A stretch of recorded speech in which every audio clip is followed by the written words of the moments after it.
some country. Hello.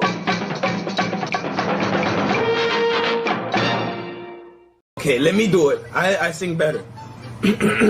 Happy birthday to the bastard. Happy birthday to the bastard. Happy birthday to the bastard. Each. There you go. Hey, don't be What so the heck mean. was that? I took that personally for some reason. I don't know why. It's not even your birthday yet. Not yet. Not Not yet. always about you, Meth. It's always about me. What are you talking? No, What are you talking about? What are you talking about? I mean, So yeah, I'm not going to do my birthday on a military Monday. I'm not going to do that. That's weird. You do it on a Friday or a Saturday. So tough shit, Anima. That's when we're celebrating my birthday. tough shit for me is when we're talking about ET. So fuck off.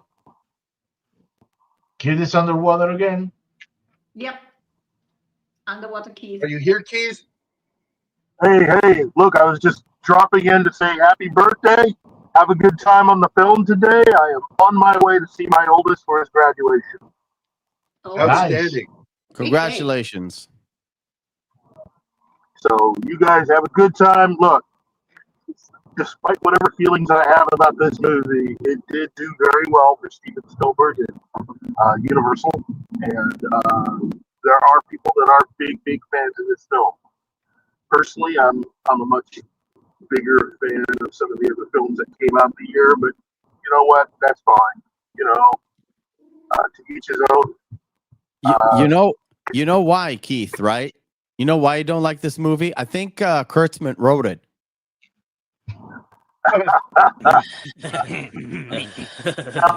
It's just never, to me, this was the first film I ever, Gerry will speak about this every so often, but you ever get the feeling that the director's trying to manipulate you into things? That's what I got from this movie. I knew people that couldn't stop raving about this film. And there's just, in my opinion, for me personally, it just blatantly feels like Spielberg. It's like, okay, I want you to be excited here. I want you to laugh here. I want you to cry here. I want you to, it's really like he's trying to manipulate your emotions.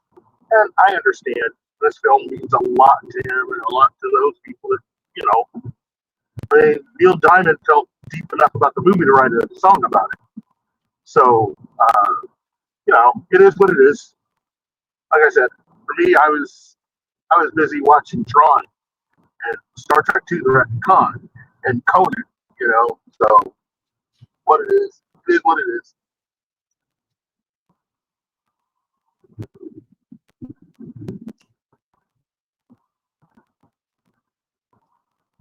Okay. Wow. Outstanding. Nothing. Anyway, I do have to dip out though because I am on the road, so I will talk to everybody later. All right, buddy. Take it easy. Bye.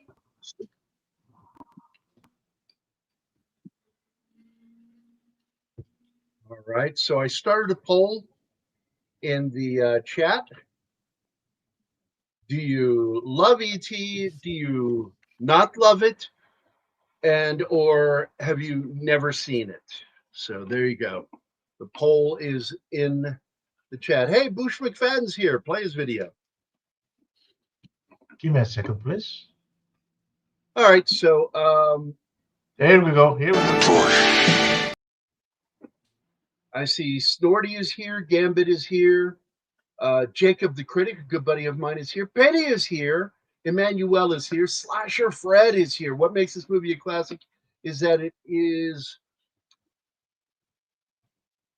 more than just about the friendship between Earth Boy and an alien, but because you have a kid whose parents are divorced and he sees ET as a particle or Partial. particle. It's spelled particle. So Partial. Did he finish a sentence? I'm not sure if that was meant to go continued.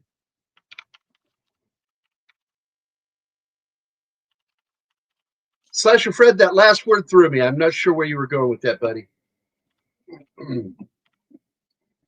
So, Bush McFadden has been a member for 11 months. Why not 12 months, Bush? What's up with you? Okay, we have. Okay, Hey, let D-Bud's me here. start. Yep. Give me a Sauron second. Baggins is here. And Sauron, I saw there it is. I found it. A $4.99 quid for a happy birthday to me. Thank you, sir. Thank you very much. Thank you, sir. Thank you. Thank you. For you, I'm going to play you a little video. Let's see, where is it at? Where's it at? Here you go. It's one of my favorite moments from the Hot Shots film. Pudding? No, thank you, sir. Ew. Someone was listening to me. That fucking scene just cracks me up every time I see it. It's so The whole stupid. thing about when he pronounces it's dumb, but he says pudding, and when he says the p sound, it spits the chocolate at the guy. Hello, I'm sorry, Emmanuel. that's so funny. Thank you, Emmanuel. Thank you. And of course, this film has something to do with Catholicism too, in the fact that E.T. is given the Sacre Coeur, the Sacred Heart. Yeah, the made big famous through all the Catholic paintings. Spielberg. Hey, he actually is very weirdly knowledgeable about Catholicism, dude. Weirdly. And I It's not don't know about weirdly. You do know why. No, I don't know why. Because every Christian, especially Catholic, are Jewish at heart.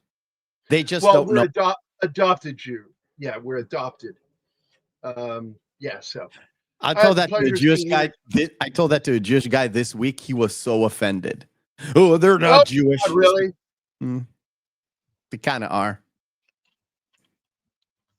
So Henry Thomas, I've actually thought he had a really good career as an actor. I felt sorry for him because he was so big at such a young age. Like, where do you go from there? But he held back, you know, and the next time you really see him is in another Alien film called Fire in the Sky. He plays one of the loggers that watches Travis Walton be abducted. And that movie was written and produced by a friend of mine, late friend of mine. And he told some great stories about, okay, never mind. Whatever that was said. Where was he going with the last sentence? Can you go back to it, Martin? Thank you. Great stories about how he got cast as Elliot in lots of preparations he had. Oh, yeah. So we're going to talk about a movie that I'm not a big fan of. I know the movie, and I'm going to tell you, there are moments in the film I thoroughly enjoy. How can you hate John Williams? You can't. His soundtrack is amazing in this film. And I love the cinematography in this film. I also love all the little Star Wars and Star Trek homages that are in the movie. And because you get an actual line in this that was used in Star Trek 3. This isn't reality. This is fantasy. And so that came in this film too. Then, of course, you get two huge Star Wars homages in this one with the scene where he's trying to explain the Star Wars action figures to E.T. and they're having a laser battle. And then later, and was Hammerhead? Hammerhead was one of them. Does anybody remember who the other alien was he picked up from Star Wars? Hammerhead, Greedo, and Snaggletooth. That was it. Fucking nerd. You're a nerd, Martin. You know that. Yes, I am. And then later, during the Halloween scene where they're going to go out on the street and they've got him dressed up as a ghost, he sees a kid dressed up as Yoda. And he's like, home, take me home.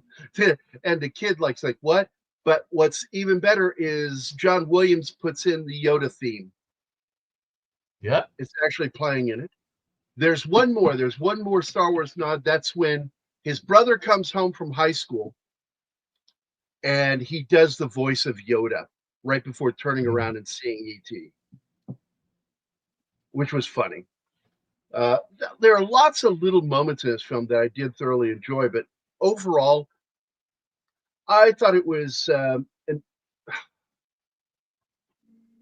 it was really playing on the heartstrings too much, and that annoys me because it's a form of manipulation, and I don't like being manipulated by filmmakers. I like things being shown to me, and either I react to it or I don't.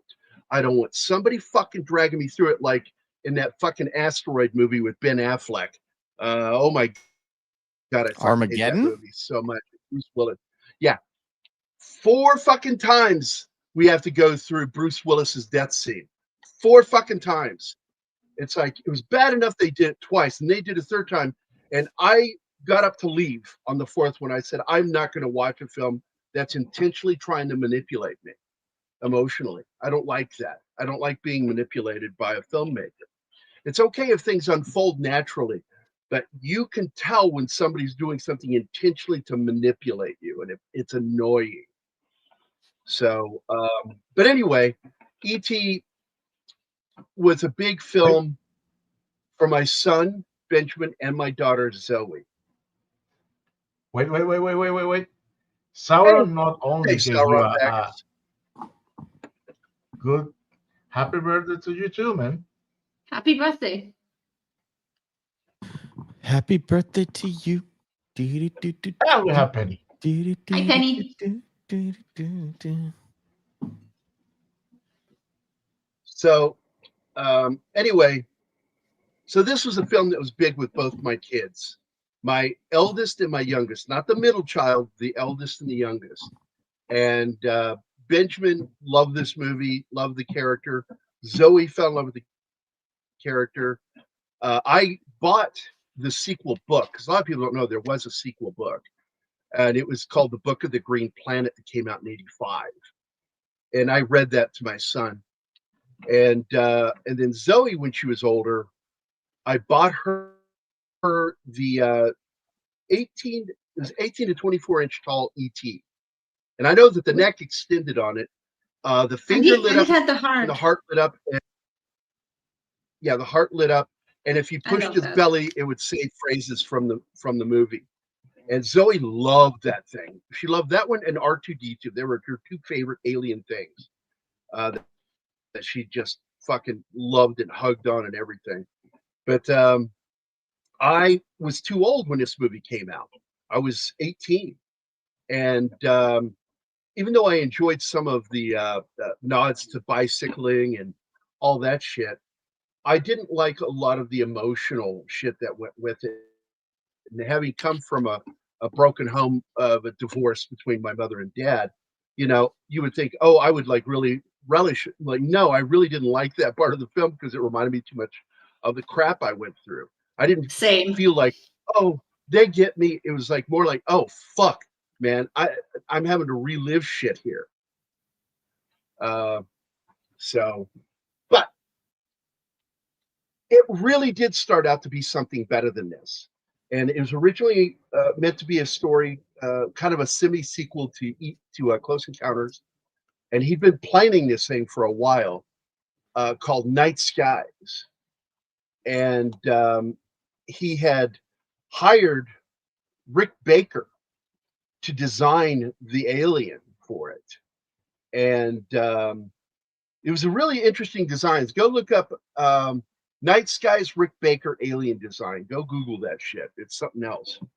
And Rick Baker got really angry when Spielberg changed it. And the reason Spielberg changed it, and he says it in the documentary that he came to that decision. No, he was kind of pushed into that decision by Universal because Universal wanted a family film.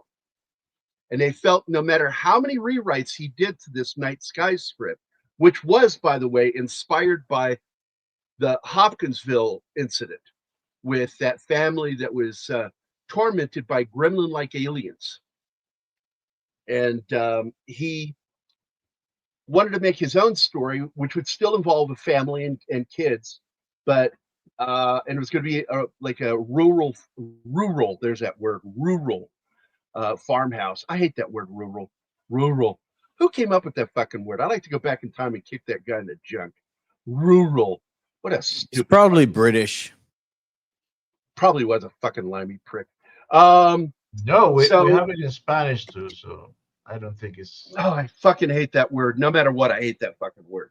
So, and E.T. was like the memories I have killed many men. What? Bush being Bush. Let it be. Oh my God, Regis is here.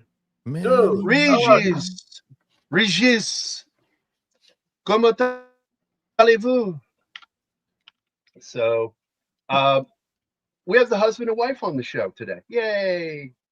Emmanuel and Regis. So good to see you guys. I loved Betamax, and I still can't understand how VHS, which is a shitty quality, beat it. And here's why I think it did. Because in the long run, it was cheaper for studios to make VHS than it was to make Betamax because they were more expensive. But it looked better. So, thank you, Regis. Thank you very much. I appreciate it. So yeah, the quality was so much better with Betamax. It's a higher quality of tape to begin with. In fact, the way I remember hearing this when I was, head of the video department for our high school, it was explained to me from the guy from the local NBC affiliate. He explained that Betamax follows the same format as the professional 1-inch tape that they use in the studios. It uses the same compression and everything, and the quality of the tape itself. So that's why it was better. I believe Dee Wallace was cast because she had been in The Howling. She's also the original Stepford Wives as an extra. Well, one, she was beautiful, and she really did look kind of like a mom. And I got to tell you, when I was 18, I would have killed for my dad to have married Dee Wallace. I'll tell you that right now. Like, man, I would have been accidentally catching her all the time in the shower. Oh Accidentally. My God. So, anything else going on in the chat that I need to check out? Yeah. You don't like emotional I have a manipulation question from Bush. Schindler's List. Look, I like Schindler's List, but that's a historically relevant film, not science fiction. And so it kind of works for me. I think Bush means that at the very, very end, when they go through with the real people, that was the emotional manipulation. To be honest, it worked. I didn't cry throughout the film, Well, but I like that though. That last bit made me tear up, like for real. Yeah, when you see the real uncontrollably. Yeah. Movies do that though. We have that on Military Monday. We've had that many times that in the end they show the real soldiers the story is based on. Yeah, it's something that's commonly done in film when you deal with historical incidents. And it should be. And of course, my boss worked on that film. He was the senior military advisor for that, man. And so I'm connected to that film in so many ways. Hey, Jamie G, what's up, brother? Thank you. Happy birthday, Gerry. I appreciate it, man. I appreciate it. I'm hitting the big 6-1, man. I'm officially in my 60s on Monday. I'm officially in my 60s. Because you're not in your 60s. Born an old man. Well, I've always been a grumpy, cranky person. So yeah, I was kind of old as a young kid. If you guys ever see the movie Super 8, it pays homage to the movie. I don't know where that was going, Martin. What? I was reading out loud what you just had on the screen, and then you turned it off. I'm sorry. There we go. Pays homage to this movie, but mostly George A. Romero. I have so many problems with Super 8. It is J.J. Abrams saying, look, I can make movies that look just like Spielberg and George Lucas. They just lack the heart. Because he doesn't have a heart. He's a fucking horrible human being. Him and his best friend. Fuck both of them. And fuck his little acolytes, too. Fuck all of them. Cannot fucking write to save his life anymore. He only did one great movie. Come on, and Gerry. and that was regarding Henry. I thought he did a good job on that script, but it did get rewritten. 2, I liked what he did with Tom Cruise with Mission Impossible 3, but I'm going to tell you once again that they did with him what Zanuck and Brown did with Spielberg with Jaws. They hovered over him to make sure he didn't screw it up. And that's a fact. And by the way, I can't draw today, guys, on the show because sadly my internet is acting wonky today. So that's why I'm not even on camera, because it's just it's fucking weird right now. Hey, Wade, what's up, buddy? Did you see I gave you a shout out back over there on Twitter? Wait a minute, wait. I'm on it. Yeah, I'm right there with you, Gambit. I'm right there with you. You got your link, wait.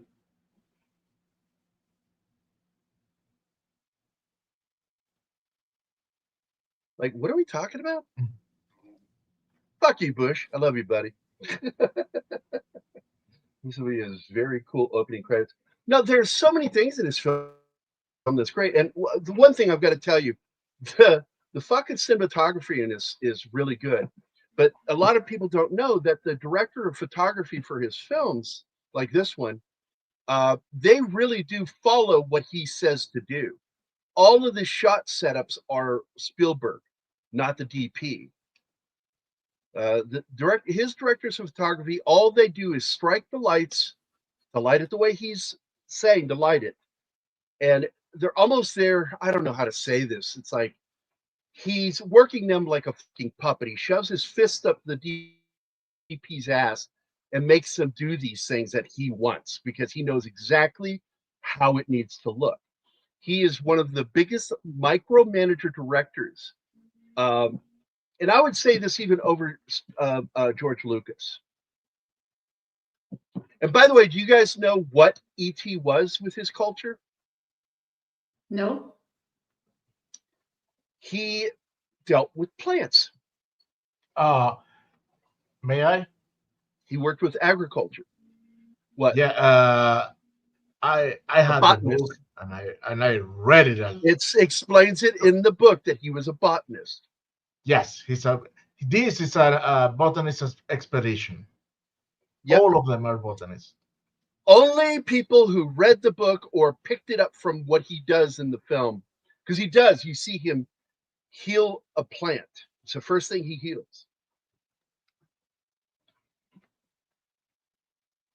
Oh, we have he does it with like a second thought.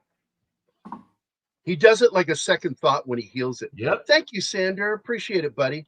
Because like when he heals, like Elliot, his finger and stuff, he puts a little effort into it.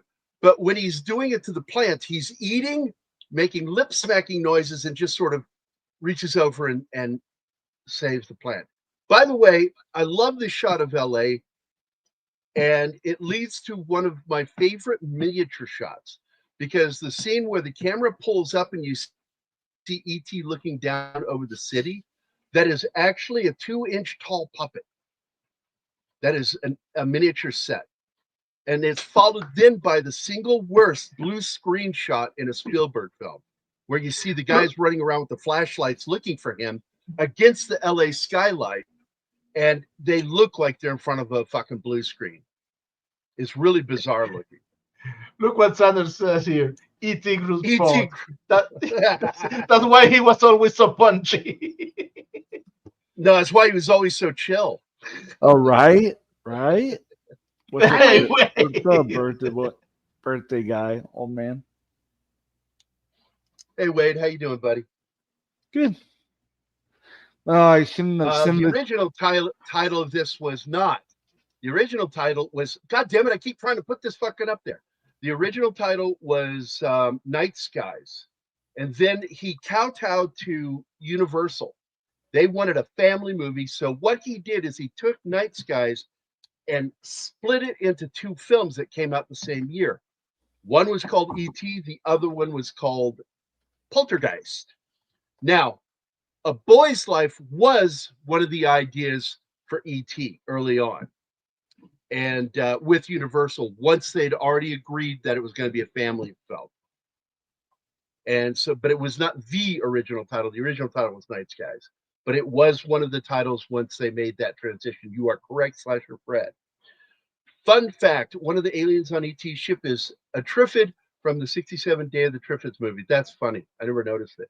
This is another shot that I really like right here. The scene where they're shining their flashlights upward, and then you hear E.T. groan that he's been left behind, and all of them in unison, their lights drop down low, looking for him. That was fucking cool. I like the way they did that. We have Country Shade Media here. Hey, what's up, buddy? E.T. phone home. You left the stove on. I saw the Gary. I saw the message. I just didn't respond until after work. Yeah, I gave you a shout out. Yeah, there you go. More a fan of The Thing and Blade Runner. Of course, Rathacon, those were the three. And for me, they were the three best early films of '82 for the summer. The last one was Conan the Barbarian. And those four films made 1982 my favorite year for movies. And E.T. pissed me off. I went to see it with my girlfriend and my dad. And even my dad walked out and was just sort of, he's like, I don't know what the hell I just watched. What the hell was that? I went, I don't know. I enjoyed it, but at the same time, I was really annoyed by it.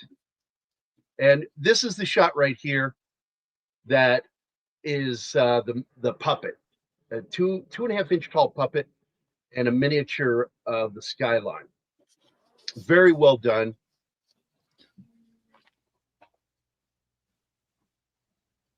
This is, look at that. That is some of the worst blue screen I've ever seen. Yeah, but it was made Just in the awful. 70s. It was made in the 70s, Gary. No, 82. No, Wade, it was not. It was made in the 80s. It was a joke, okay? It was kind of. Let it go, Wade. Let it go. Come on. Whoa. We had Nadia. Oh, Nadia. Hey. Hi. Holy $20 shit, happy Nats. Thank birthday. you. Wow. Thank you, sweetheart. I appreciate it. You should give us your thoughts on this movie. Maybe hop on with us. Oh, that would be great. I don't think she's seen it before. I've she's a seen 90s bits and girl. pieces. I've seen bits and pieces. I've never seen the whole thing. I'd rather watch Jaws than E.T., but that's me. Yeah, well, I'd rather watch Close Encounters. But Okay, to Nadia. Nadia is, if you want to join us, you're welcome to. Please stop in for a moment. That would be awesome. Is it just me? Nadia, Let's see, I got to find one for her. Here you go. This one's for Nadia. Something dark side. Something complete. That's about right. And this one's for you too, Nadia, because this will make you giggle. Ferocious feline, preferably with a history of mental illness. I'm talking one mean pussy. Yeah. What is that from, Gary? That's from What a movie is great that little from? film called Mouse Hunt. I love that movie. Yeah. Oh, yes. It's completely Sorry, I'm crazy. like, It's utter I can't madness, but remember it's what it fun. was. I can't remember. I'm surprised they didn't do a race swapped version of E.T. when the alien visits a black family. Oh my God, shut up, Sander. Oh, Staines is She's here. seen it. She's seen it. So if you want to jump on, Nads, you're welcome to join us. So I'd love to see you. Hey, So I like Anima. E.T. I love Earth to Sorry. Echo more. I don't think I know that one. It had a more sci-fi adventure feel to it. What is Earth to Echo? Is that any good? I've never even heard of it. And the government agents in the movie were a threat to the kids. Well, here's the thing. A lot of people don't realize that you are shown these government guys from a small child's perspective on purpose. Yep. Like you don't even see Peter Coyote's face until the third act. He is something that terrifies E.T. because of those jingly keys and those flashlights. And they're done this way intentionally to be scary to the child in us, to be tormented by these characters. But in the end, you find out, no, they want to save E.T. They're trying to save him, but they do want to capture him. but they don't want him to die, but I don't think they're going to do a vivisection on him either. I think they're genuinely trying to save him. And we find out, and if you pay attention, it's in the book, it's clarified in the book that Peter Coyote's character had the same experience as Elliot as a child, which is why he started working with SETI and at NASA, and why he does what he does, because he wants to find them again. Hey, John Hostates, thank you, man. Thank you so much. Yeah, 61, dude. Holy crap. Do I get a colostomy soon? Is that something that happens in your 60s? I don't know. No, you just got the all clear. So you're good. You don't want that, Gerry. No. You don't. Hey, War Monkey too. Thank you, War Monkey. I deeply appreciate it, brother. You are a cool dude, man. Thank you. John Ostains, Hello Place says that they recognize the mask.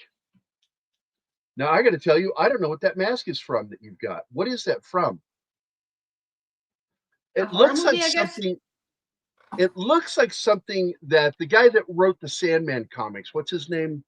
That got Me Too. Neil Gaiman. Yeah, it looks like something Neil Gaiman would have created for one of his films or books. Oh my God, really? Oh my God, I'm so buying that fucking 4K when it comes out. Ironically, humans can't see in 4K. And yes, that was the proper use of the word ironic. Moronic? Yeah. Moronic. So you're not derailing me very much today. Matt, what's up with you? Are you okay? You feeling all right? You have a fever? I'm scanning the stars.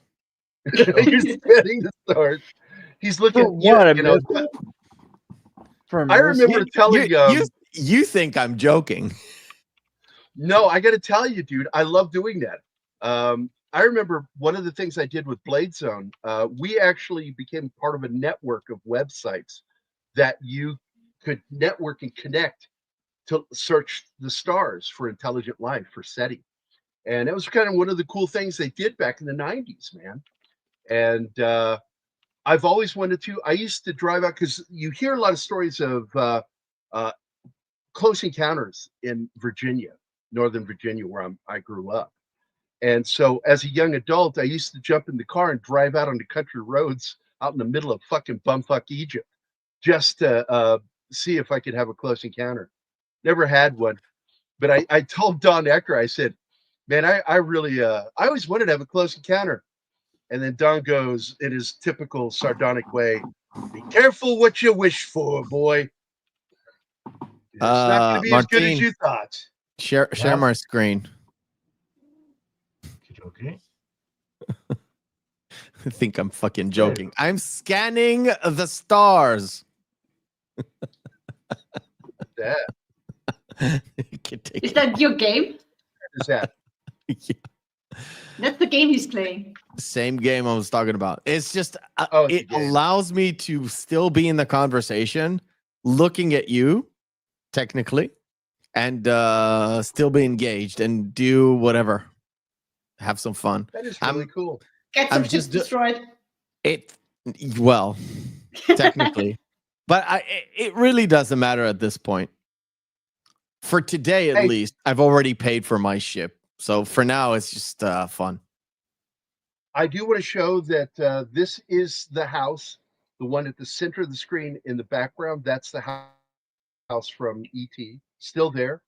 Right. And it's pretty much relatively the same, except for in the backyard, they put an underground pool or a below ground pool. I've got a question, Gerry. Serious question. Yeah, did Kevin McAllister also terrorize the people in that house?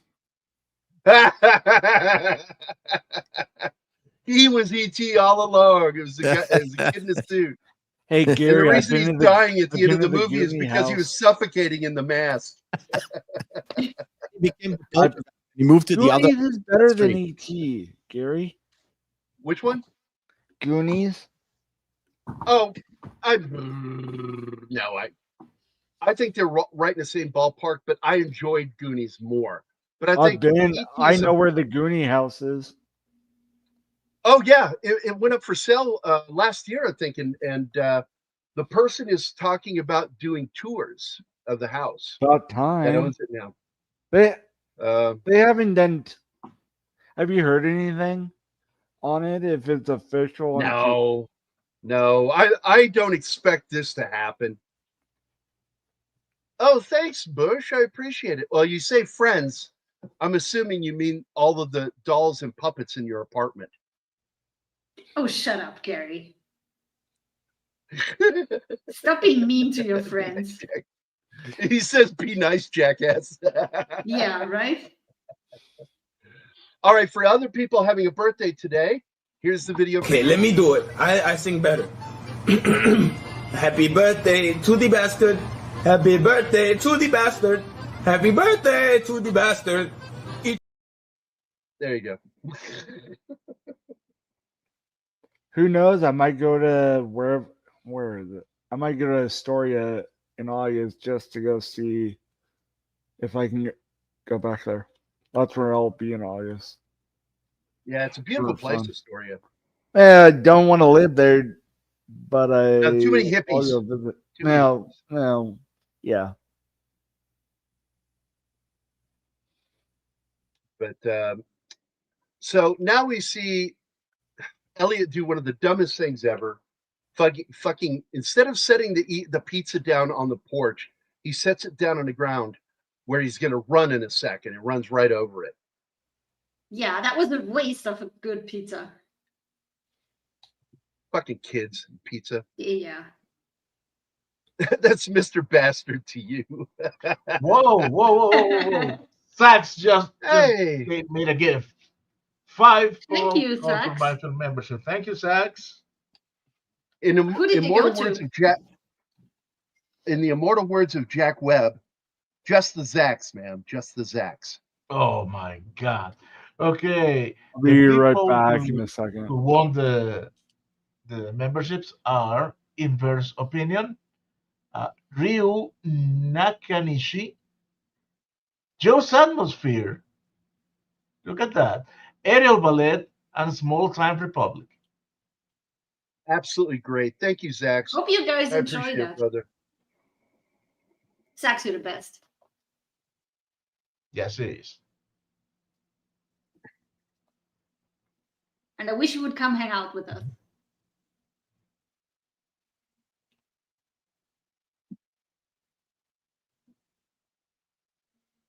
Now, I can see all that nominations except Best Picture. Wow, it got nominated for all the things it actually good at. And the director. KK said what?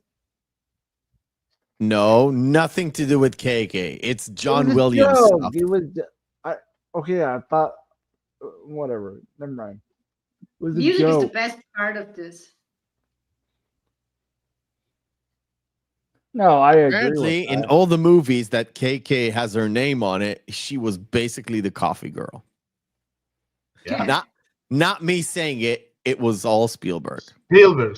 Now we have. Now I do want to point out that all the sound design that was done for this movie, Ben Burt didn't work on any of it except for one thing. Do you know what Ben Burt worked on? Because Ben Burt's best known for doing the sound design for all the Star Wars and Indiana Jones films.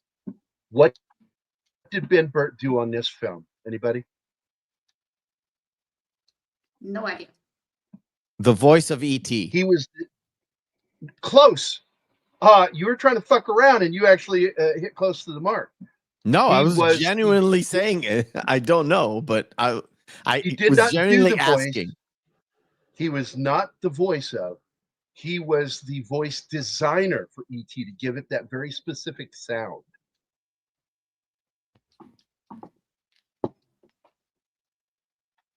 Who did the voice? It was a lady, and I'm trying to remember who it was. Okay, well, you remember Pat Welsh. Pat Welsh did the voice of E.T. Okay. So, Shut the fuck up, Kyle. Harrison Ford was in the movie, but his scene got cut. He was the principal of the school. And when Elliot got in trouble for all the shit that he did in class that day when E.T. got drunk, he was the principal. He got sent to scene. Now, just like with the old cartoons, you will notice that really the only adult whom you see interacting with the kids as a normal person is the mother. All the other adults are shot from the waist or bottom of their chest down, or their backs. like in Peanuts. Peanuts did it. Tom and Jerry did it. Classic, Tex Avery would draw the adults from the waist down, and they'd be talking because the cat and mouse were low like children. So it's something Spielberg did on purpose because it reminded him of being a kid, and he wanted this film to be done from a child's perspective.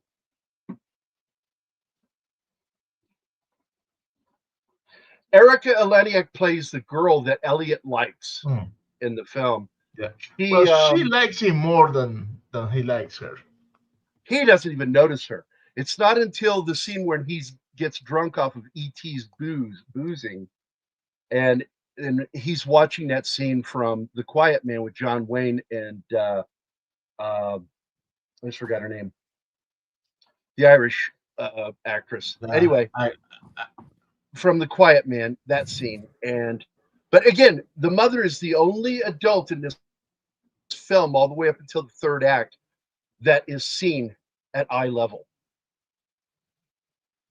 And I'm not sure why he did that, but it's interesting because she's given more of a innocent, less parental kind of personality. And I have to correct Gambit. And by the way, I have to correct Gambit. Erika Eleniak was never the face of Baywatch, no matter how. No, she wasn't the face. She was on it. She was there, but she was in a cast with Yasmin Bleeth, so there's no way. It was Pamela and the Hoff. They were the face. Yeah, Pamela Anderson was also the face of the show. But I do want to point out that she has amazing tits, and she was in Under Siege with Steven Seagal, and she's the one that comes up out of the cake without a top on, dancing. And I didn't make the connection until later. By the way, Drew is adorable in this film. It's hard to believe what a fucked up kid she was. Yeah, I mean, the last line E.T. says to her is "be good," and she grew up to be nothing like good. Well, she cleaned her up, act up later when she was 18, 19. She started cleaning up her act. Yeah, but being an alcoholic in your early teens is fucked up. Alcoholic, weed, coke, everything. Cocaine. Yeah, I know. She was like 12 or 13 and doing cocaine.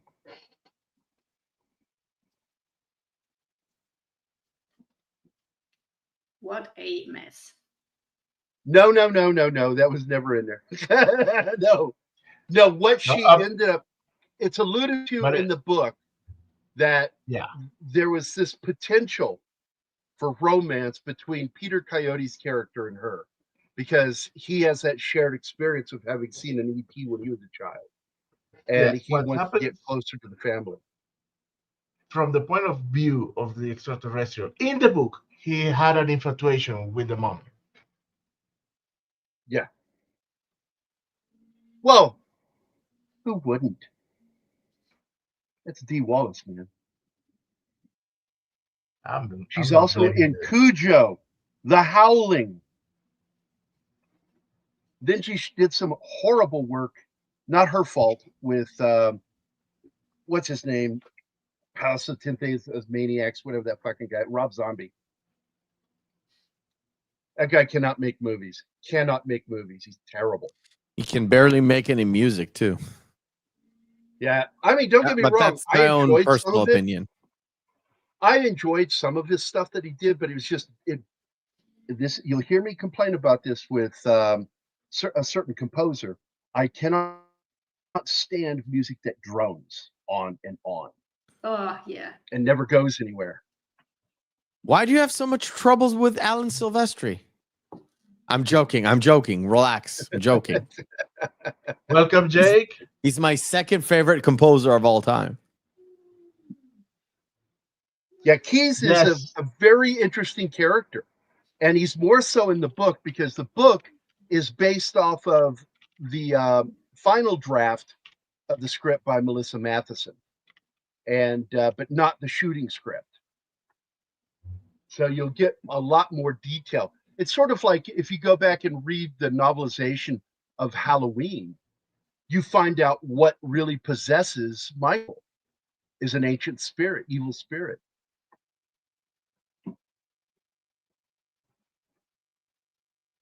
Abominable. I'm not sure if I remember seeing that film. I know the film you're talking about.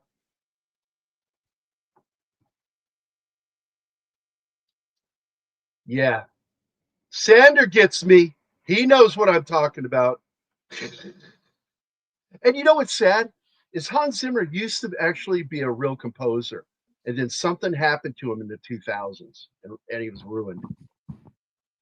Pirates of the Caribbean. And I got to tell you, that's not Tangerine Dream's fault. That was because they were editing all the way to the last second of that movie. And so the soundtrack is obtrusive because of it. And Meth, let me tell you, Pirates of the Caribbean is just a rehashing of The Rock. No, it's not. No, it's Yes, not.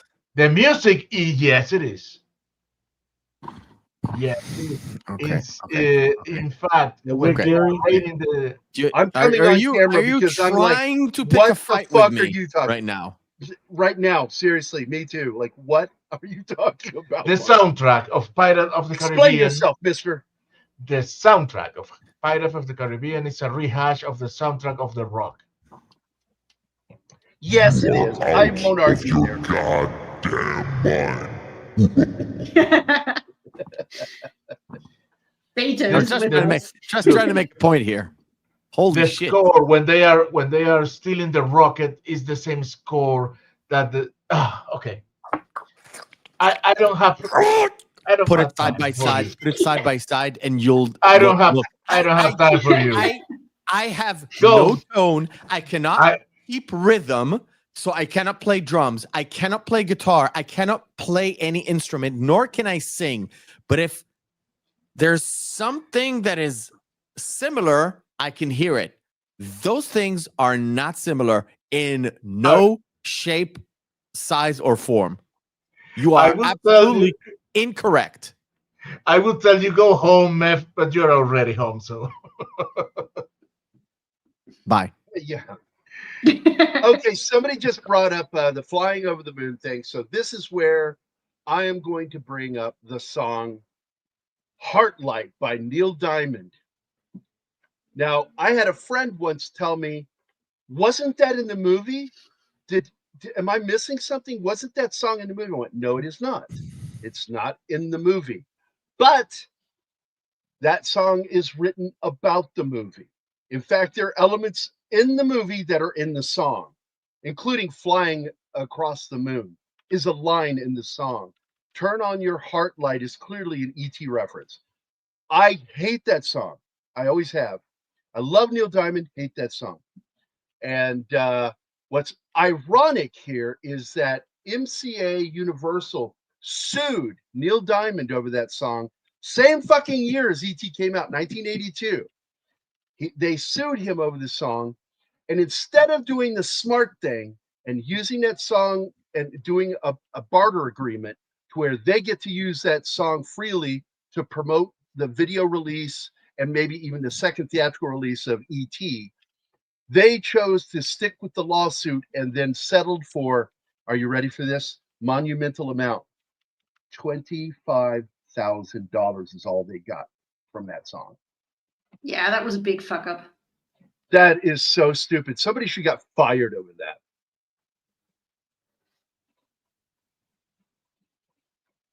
So another thing I do want to say, and Martin knows this as well as anybody, is that a lot of composers borrow from themselves. You can actually catch elements of certain instrumentals in John Williams scores that are very similar to previous ones. From the love theme from Superman, you can hear in Marion's theme. You just catch these little things everywhere. And another guy that did it is the guy that did the soundtrack for Star Trek: The Motion Picture. I just forgot his name. James Horner. And, James Horner. He notoriously stole from himself all the time.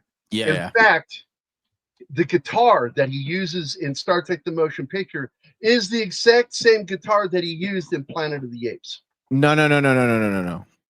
Jerry Goldsmith did. Jerry Goldsmith motion guitar. picture. James Horner did. Jerry Goldsmith also did Planet of the Apes. It's the same composer. That's all that matters. The composer used for the Klingons when they run into V'ger, that electric guitar effect that's done was used previously in Planet of the Apes. Goldsmith also used a bit of like the Rambo theme and something else. I don't remember what it was, but you can hear the Rambo theme or parts of it, especially the second movie, in other works that he did after Rambo 2. I just don't have any examples just off the top of my head, but Goldsmith. Well, that's just it. Yeah, Goldsmith reuses from himself all the time. Yeah, John Williams does it, but it's really harder to catch his. Yeah, because he's a better composer. He is clearly the better. He's one of the best. There's stuff that he wrote for Superman that you can kind of hear in Indiana Jones, kind of, but it's with a little bit of a twist. With a little bit of a twist. With James Horner with Wrath of Khan and Kroll, similar soundtracks. Absolutely, it's the horns on that one. The way he does the horns. The composers constantly borrow from themselves. They really do. Why do they do that, Gary? Is it because they're... Why do they do it? It's just recycling something. It's because it fits. It works, and you can steal from yourself. You can't be sued for stealing from yourself unless you're in the band, the CCR, Creedence Clearwater Revival. Is it Because stealing from yourself, though, or just staying in your style? Hold on, I'm talking. So CCR sued John Fogerty, the guy who wrote all the music for CCR, because his solo album sounded too much like CCR. Let that work in your brain for a minute. Well, they sued a lot of people too. Like himself. Yeah. It's plagiarism if it's somebody else. It's not plagiarism if you steal from yourself. I steal from myself all the time. I'll take stuff from other stories that I wrote that I thought was really good and work it into other stories. And I've done it. I've done it in this book I'm working on now. You do it for Alan Wake, Gary? Yes, he sued him and he lost because he was the one with all the rights to CCR's music. But don't think that there's not bad blood between Fogerty and CCR, because he doesn't get along with any of those cocksuckers. None of them like him, and they don't like, and he doesn't like them.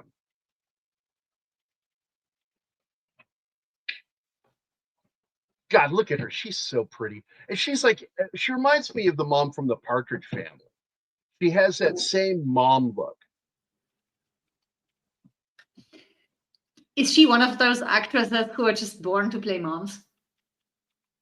She should have, but instead she went another direction. But she did 2 great films playing a mom. She played the mom in this, and she played the mom in Cujo, which I actually do like that film. It's a ship in a bottle story. So almost all the story takes place at one spot. Once the story starts moving. I love this scene. I really do. Just the kids are so good in this scene. I don't like this movie, but I love this scene.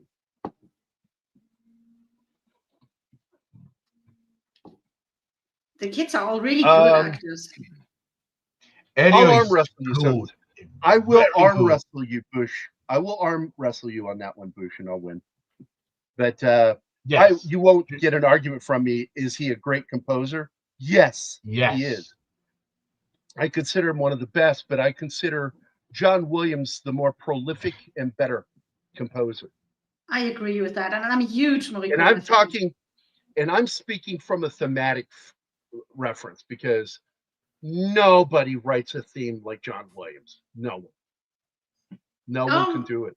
Wagner. Well, somebody could have, but he was already dead. And that I'm was talking about in Richard Wagner. films. Okay, fuck both of you. I'm talking about in film.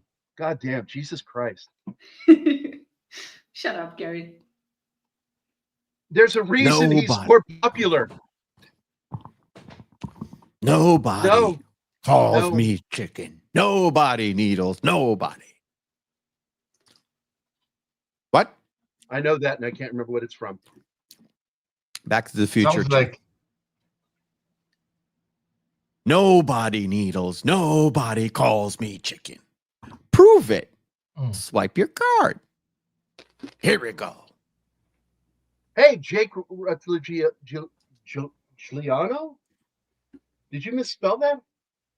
no. Because you put the L right Jake. after the G. Rutigliano. Rutigliano. Okay, great name. Rutigliano. That's a $50 name right there, my friend. Rudy Giuliano? Oh my God. What?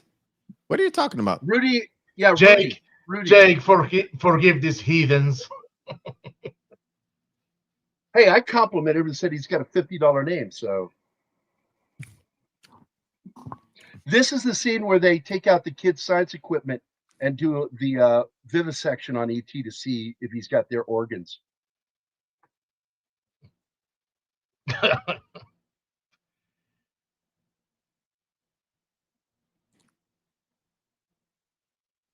Dial of Destiny. Yeah. Did he Did he do do that? the music for that? Wow. I don't know. I Did don't he? know Remember. nothing He about that did. movie. He did. He did. He's- He Why? did it. Really? They even secretly filmed it and then like sort of released it, leaked it. And once he was done, they had to call him back and do it again. Oh yes, that he was the one that inadvertently ratified that they were doing reshots. Yeah. Because he said, "Oh, we have to rescore the thing," and then what? Wait, I thought we were Exactly. talking about an Amazon show. You're talking about Indiana Jones Yes. Kennedy movie. Yeah. He's the one Yes. who screwed the pooch for them. Yeah. Yeah. The defile of density. He should have refused to do that when Spielberg stepped away. No, because he had grandsons. He did it for the money, Gary. Yeah. See, Gambit What else? says it too. Bush and The Gambit. money, Hey! Lebowski. Thank you, Des Wolf, and thanks, Hey, buddy. John. Appreciate it, man. Hi, John.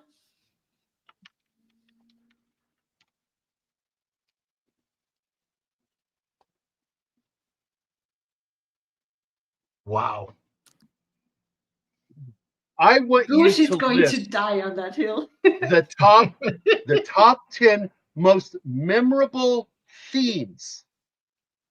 I hope you know what the word theme means in Ennio Morricone's music. I don't think he knows. I'm Ouch. joking, Boosh. Come on. We all know. Whatever. I don't know where I was going with that, but I went there. I'm gonna get Bush worked up. Guys, He's gonna guys, stop sending food porn to us.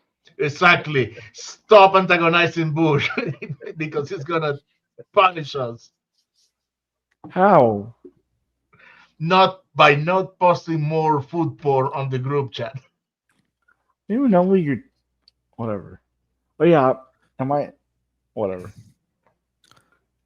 He did the famous Clint Eastwood theme that's very memorable. Was that the good, the bad, and the ugly, wasn't it? The Yes. whistle?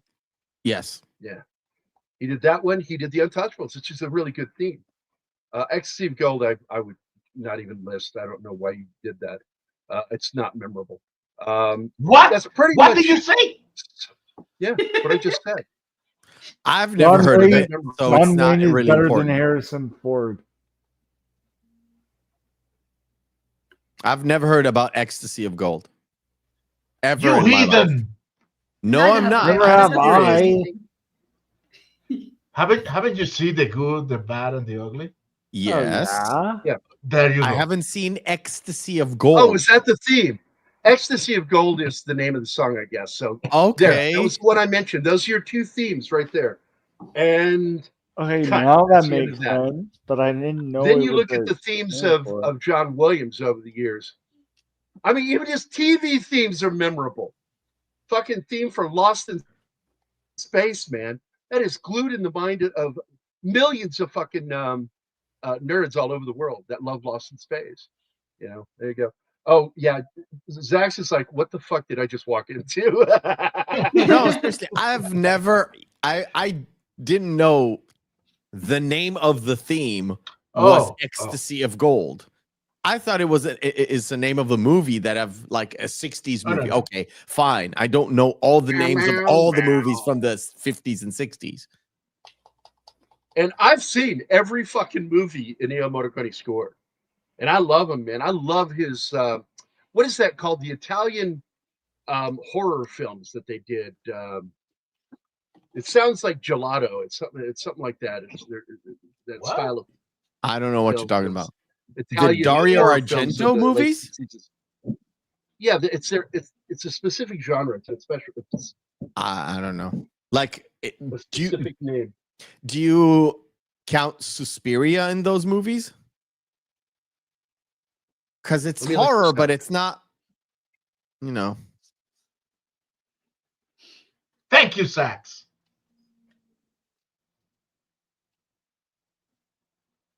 Giallo. All right.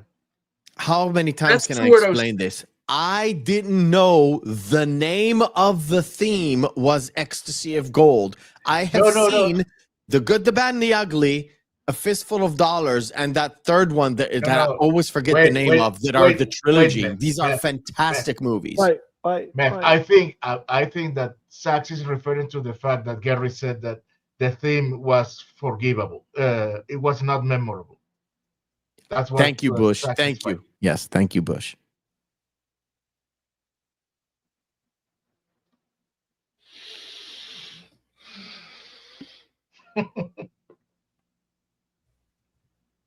Thank you. Thank you. Thank you. I've seen it. Once Upon a Time in America. Thank you. I haven't. Fantastic movies, dude. I forget who did Toy Story, Gary? Oh, Lasseter? No, I'm talking about the music. I think the first one was John Williams, but I'm not sure. No, I'm on it. Why am I thinking of he also did Bug's Life. I don't know. You know who I'm talking about, right? Mephisto. The movie Bug's Life? I know the movie. Yeah. No, I know, but he also did music in Bug's Life. My mic went off, dude. That is so weird. No, I was saying the name of it. It's Randy Newman, for God's sakes. I've been yelling it. Nobody's hearing me. I'm like, what's going on? Of course, I told you if you don't, listen to us or understand that we're talking over you, sometimes your mic is muted. No, it wasn't muted. It switched microphones on me. Yes, it does. Sometimes it's StreamYard. It just did it. Happens. Welcome to StreamYard. Yeah. That's why he gets drunk and Elliot gets drunk at school. That was funny. I'm just telling you, Bush, you can say that all you want to. I know where I stand on this, and I love you, brother, like you wouldn't believe, man. I do. I love you. But you are so full of shit. You're full of shit like a Christmas goose. Oh, God. That's what she said. Do you have to be so gross, Gary? Thank you. What people do. Thank you. Yeah. No, I didn't know the name of the song either. Like it's like I know this song is the good and the bad and the ugly theme. Yes, me too. Can we finally get over that? But we're over it. It's like we what- knew what that song is for, and we both said the name of the movie for that theme. We did not know the name of the song. So it's the song Gerry, when they are going to have all the they're trying final duel. All they're trying to say, Gerry, is we need to shoot and not talk. Yep. You, Mephisto. Wow, you took it there, didn't you? I think one of the best things that ever happened was when Ennio finally came to America and started doing music for American films. But still, thematically, he just doesn't have the chops of John Williams when it comes to writing a theme. Great scores, though. Wonderful scores. Excellent scores. Excellent. Good scores. Excellent. Damn, Oh Bush. boy. Nobody. Release that bone, dog. Release that bone. Oh no, are you kidding me? The guy wrote the theme to Jaws. The guy wrote the theme to 1941, which is a great fucking theme. My God, the work that he has done over the decades. Poseidon Adventure theme is gorgeous. It's just some people are better at writing themes. Just get over it, man. Some people are better at themes, and John Williams, he was born with that fucking gift. There's Danny in science class on the day that they have to cut up the frogs.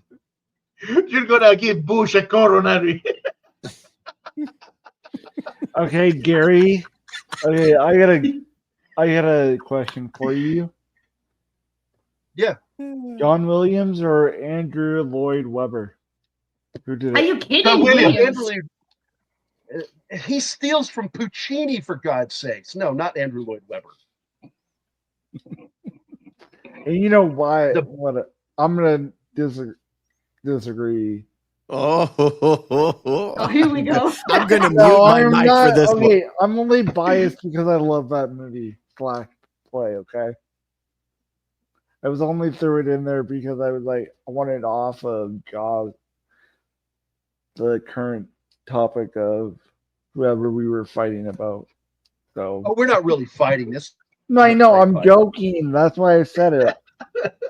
Oh, I was in the okay. same vein. I just threw a different name because I know Gerry and doesn't like Weber from past. Now, by the way, if you look at this picture of this girl, this is Danny Anima. If she were a Hindu, No, it's not. Fuck you. see the dot in the head. See the dot in the middle of your head there. You're a Hindu. But this is you on dissecting the frog day. Yeah, probably. Well, I was allowed to leave the room when they cut up, but they were dead already. I think they had lizards in biology class, my class. But Never had to do it. And my teacher allowed me to step out of the room. About Andrew Lloyd Webber, nobody who knows the tiniest shit about music thinks that Andrew Lloyd Webber is that great. Absolutely. He's good at putting shit together. That's why his musicals are a success. But Andrew Lloyd Webber borrows extensively from Puccini. Nothing is originally his. Heavily. He's writing. Yeah, it's not. He borrows.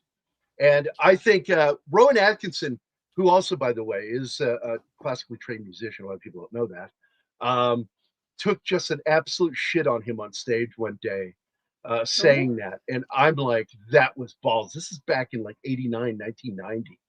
And took a shit on him when Andrew Lloyd Webber was like the biggest name on Broadway. Was that in the Devil routine? Yes. Oh, yes. That was so great. I found it that night when I couldn't sleep, and then I was laughing so hard I woke up instead of getting sleepy watching that. If you want, I love this scene. Sorry, Gerry, for a second. Go ahead. If you want to see a masterclass of a one-man show, of a skit in a one-man show, it's on YouTube. It's do Mr. Bean the Devil or Rowan Atkinson the Devil. It's about 8 minutes, I think, 6 minutes, 8 minutes. It's We watched that together, Gerry. I think fantastic. we did watch that together. Yeah, it is. I considered it. It really is a masterclass of one-man show, and he does some great comedy in that. He also revisits one of my favorite routines in that entire stage show from Mr. Bean, but the rest of it was pretty much original. By the way, this is one of my favorite scenes where she's walking around and missing ET as he's walking by her constantly because she's not paying attention and just walking around in the scene. Because she's on her phone, isn't she? She's on the No, phone. no. She's also talking to Gertie and trying to get things done here. She's trying to deal with the clothing. Oh, they didn't get the stain out. And she's hyper focused on everything. And ET She's is having just a hard time. I mean, she's just adjusting to being a single parent. Where's the It's dad in fucking this? hilarious. I actually like it. I figure, where's the dad in Mexico. this? God damn it. He's in Mexico. Oh, With really? his girlfriend. Yeah, it's a line in the movie. Call your dad. I can't. He's in Mexico with his girlfriend, so and so. And I'm like, that was fucking great. With Sally, which means Sally, or yeah. implies that they all know that she might be a friend of the mother, even. Yeah. She may have even been a babysitter. Creep out on that. Probably a babysitter. Yeah, that would be a classic Yeah. to run off with a babysitter. And I mean, it's the youngest kid who says it. It's Drew Barrymore. The boy says, I can't, he's in Mexico. I can't call him. And then the girl says he's in Mexico with Sally. So they all know. It's Elliot. terrible. Elliot is the one who says it. Yeah. And Gertie asks, where is Mexico? Hmm. And that's what the mom says, oh, Okay. fuck. Yeah, it's a messy situation. And one of the reasons why I didn't like it, because my parents had just split a couple of years before that and it was 30. So I was like, fuck off. I don't want to see this in a movie. I want to be entertained. All right. This is the book that came out in 1985, based off of, a story idea by Steven Spielberg and then written as a novel. And I bought this for my son, Benjamin, and I read it to him. And it's really not a bad story. It's how E.T. reconnects with Elliot as Elliot's now becoming a young man. And he helps guide him into being a young adult. And I thought it was a really good follow-up story. It was deserving of, I think, an animated or a TV movie, but not a fucking theatrical film. And that's why I think Spielberg never thought of doing it as anything else. But if you've never seen this book, you can find a copy on Amazon. Sometimes they get expensive because it's out of print. But it's a worthwhile story. I thought it was a good follow-up to the film. So back to the slideshow.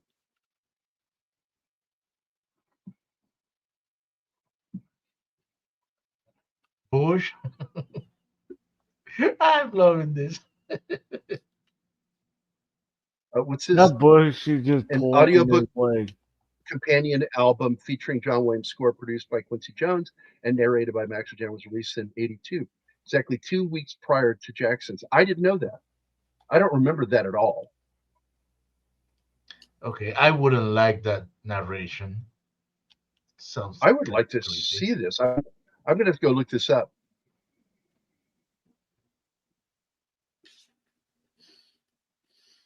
Okay.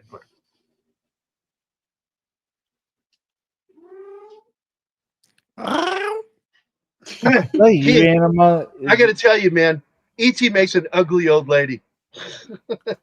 Anima, are you telling me Anima's hungry again with their cat stomach?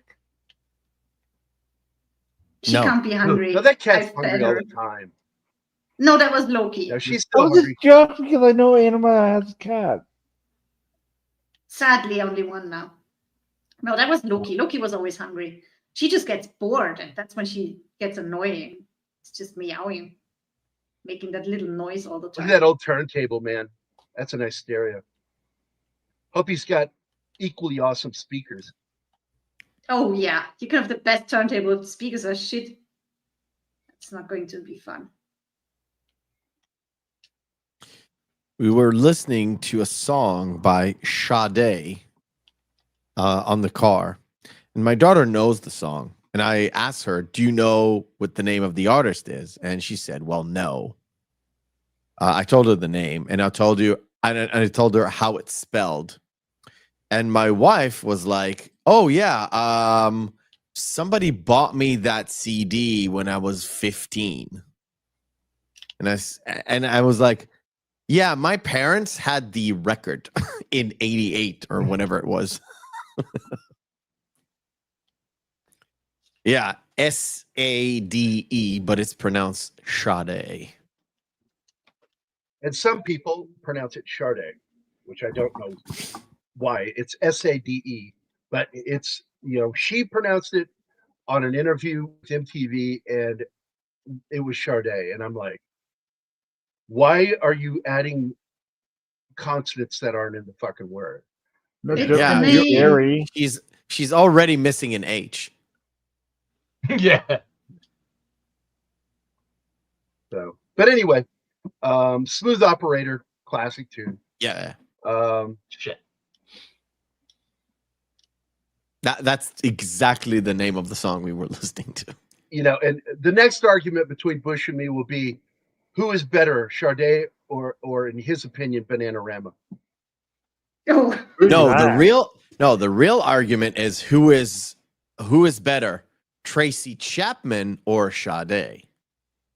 Oh, Tracy Sade. Chapman. I'm on the Tracy I do Chapman like Tracy camp, Chapman. but it's open.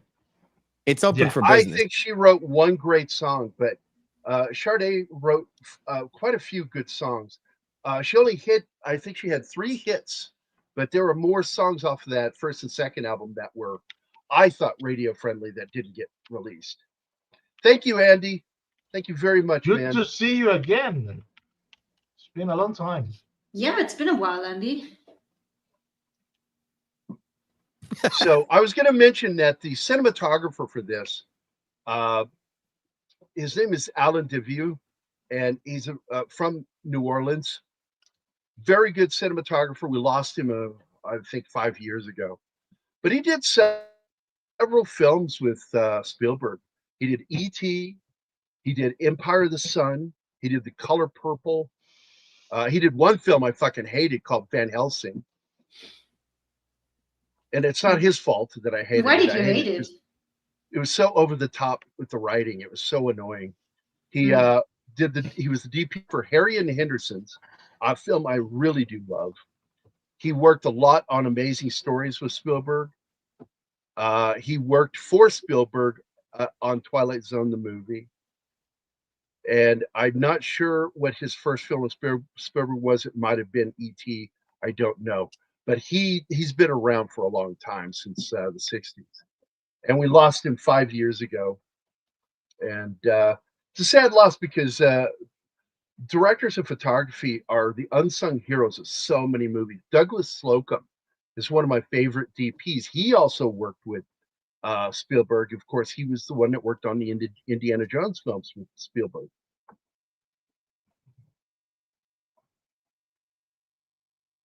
Interesting.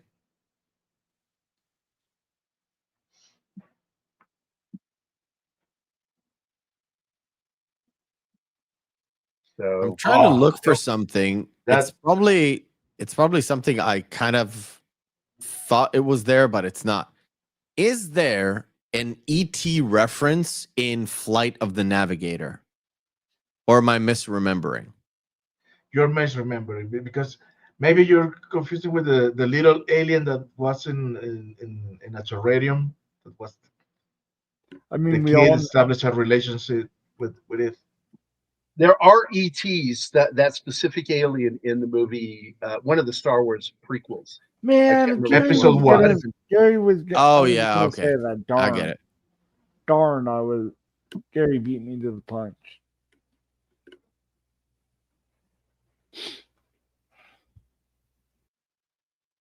But the only thing good about that movie, Van Helsing, was the fact that Hugh Jackman was in it, Kate Beckinsale was in it, and Richard Roxburgh was horrible in it, but I love him as an actor, but he's terrible in it. And David That- Wenham cracks me up. He is so good in it as the monk. Yeah, but the movie's a piece of crap.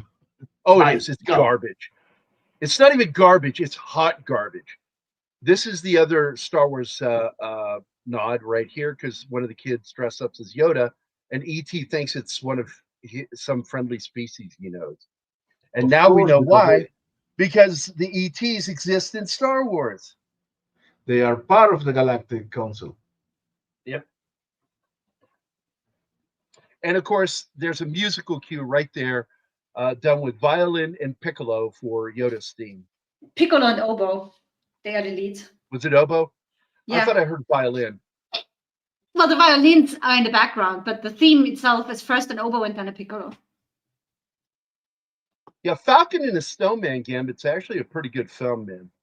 I do like that film. It's not like one of those outstanding films that's just you'd never want to ever forget, but it's one of those films that I look back fondly on going, yeah, I like that movie. I did. I found no flaws with it and enjoyed it. I like the writing. I like the acting in it. I don't know that movie. Look it up. You should watch it sometime. I'm on it. The Falcon and the Snowman, Timothy Hutton, and Sean Penn. Yep. Yeah. I've seen it once. I didn't like it. I much preferred damn,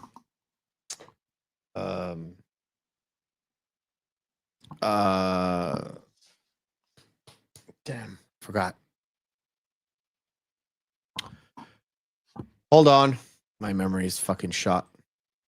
Yeah. We're all I know the old feeling. here. Hi, Cam.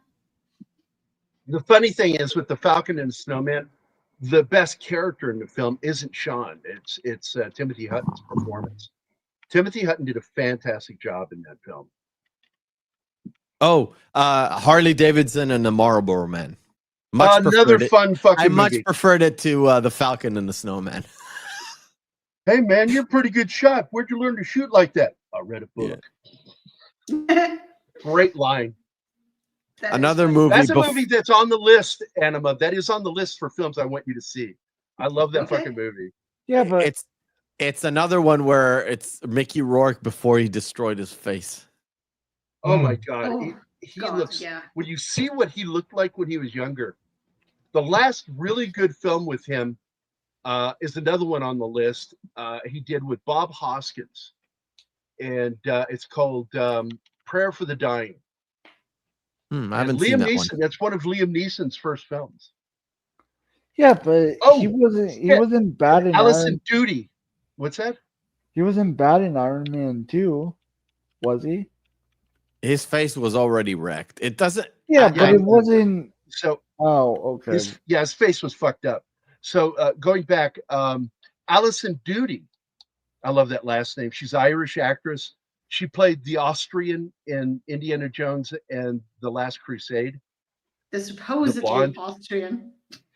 Now, in this movie, Prayer for the Dying, she is the cell manager, the handler for Liam Neeson and Mickey Rourke's character. And she's kind of a bitch in that film. She's kind of scary, ice cold, ice-hearted, just fucking evil character. But I do like that movie a lot. Bob Hoskins plays a parish priest in it that's trying to save Mickey Rourke's soul.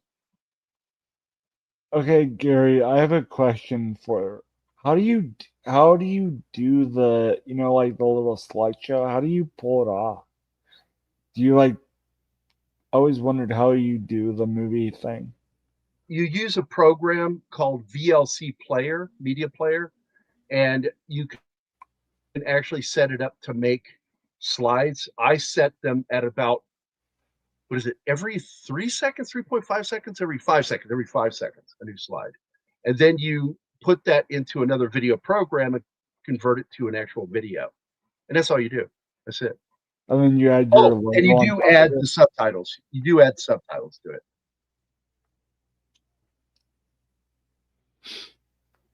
Okay. It's fairly. Mark is the one who taught me how to do it from Nick Moiser. Toxic Tuesday. No, Mark. Mark's the one that taught me. Mark C with a Mark D. C with the big. Mark I C know. with the big D. Yeah. And you know him from Toxic Tuesday. That's why you hang out, or used to hang out. Yeah. Cam's here. Yes. Who else has popped in that I've missed? Let's see. Cam's here. Zax has been here. He's just kind of been in and out.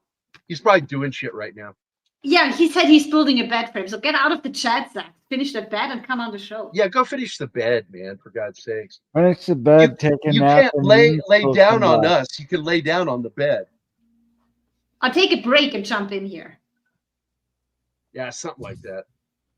Whatever. It's a Danny birthday says. celebration after all. No, that sounded like we're married already. Well, one of the things that saved it, Slasher Fred, is the way that it was lit, because E.T. was lit differently than the other characters. Because if you overlit him, it would be bad on camera. So, but this is so sad because he wakes up and can't find him. Well, he also feels And- like shit because they already begin to be sick. Yeah, because they're psychically linked, and it's freaky. Yeah, that's how he gets drunk at school, because E.T. has discovered the beer in the fridge. By the way, I want to point out something medically that Anima asked, was that when one of the doctors says eyes are fixed and dilated, and yet they continue thumping the chest and using a defibrillator, which means that the heart is in fibrillation. You can't have a flat line and use a defibrillator. No. You have to do open heart massage to try to get the heart to start again. But anyway, she says, you can't, aren't they dead? I said, there's clinical and there's biological death. They're two totally different things. And when you have somebody whose eyes are fixed and dilated, you can continue thumping them and shocking them for up to 6 to 10 more minutes. And then you But the call it. brain If is their gone eyes, already, if right? their brain does not reactivate in any way and their eyes remain fixed and dilated after 6 to 10 minutes, they are clinically dead. Not biologically, they're now clinically dead. I didn't know it takes that long. I thought the moment the eyes are fixed and dilated, the brain is gone and you can stop. No, you Well, can it- restart it. Well, even You if can the person restart it comes because- back, they're not fully there anyway. Because the brain will drop before the heart does. The heart will save itself.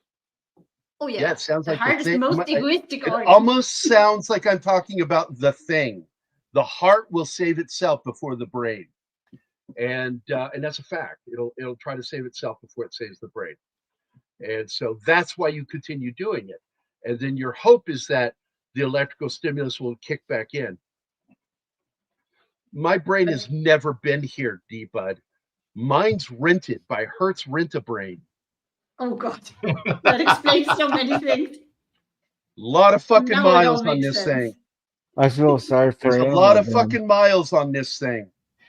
I don't There are a want lot of I don't want to fucking see the miles bill. on this thing. There are a lot of miles on this fucking thing. I was eventually going to say it without talking over somebody. Yeah, you said it like 5 I was times. saying, I did it to make a joke because my brain's not there. that's what Anima said. So I do like this house. It's that classic Southern California homestead, and he picked great locations because it's not far. This neighborhood, I think, is within 5 miles to 10 miles of the subdivision used in Poltergeist that same year. They both use the same style of subdivision. Insane in the membrane, insane in the brain. Who did that song? I forgot. Insane in the membrane. I have never heard that. It was a hip hop song from the 80s. It's a Latin rap group. Oh man, I'll tell you in a second. only Without we had I'll something try not to where we could look it Google up. it. Cypress Hill, maybe. Cypress That Hill? sounds like it right there. I Yes. think it's Cypress Hill. Yep. Jamie G knows his shit. Thank you, sir.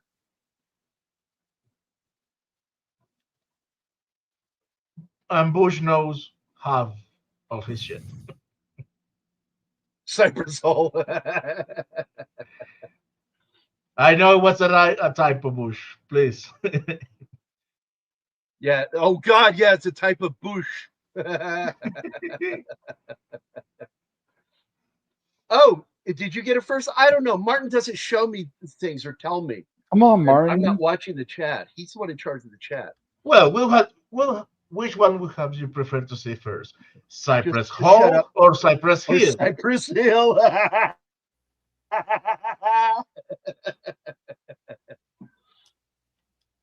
Yeah, I know, dude. It had that wackadoodle scratching sound in the song, mixed in a cool way that I actually liked it. I liked that song.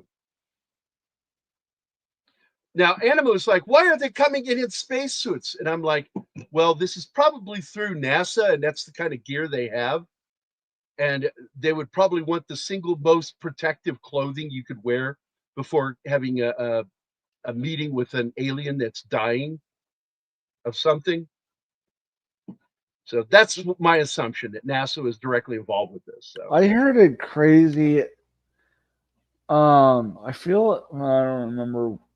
I can't remember right off the bat, but I'm just gonna go for it. I feel like someone said one that this is sort of like Brokeback Mountain, I guess. What is?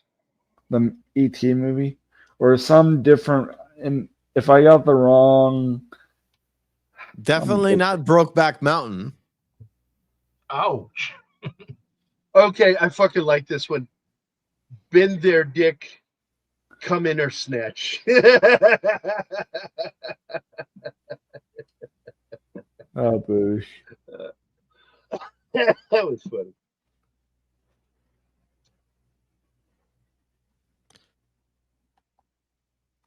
And I'm going to tell you, when I watched this film, Anima heard me laughing because I still chuckle at a lot of the scenes in this movie, including when they're driving away in the van. He goes, I've never driven forward before. Because his older brother only knows how to back the car up. He doesn't know how to drive it forward.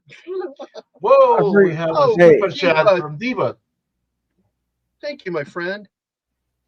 Hey, I was Gerry. still going to shove your president through your back door, but you need to grease up those hinges. You'll just have to settle for the super chat instead. Miss you on the Toxic Tuesday. Me too, brother. I hope I get a chance to come back. Boss, you pick his video. What's that? You select a video for. Oh yeah, I was doing that already. So let's see. Looking.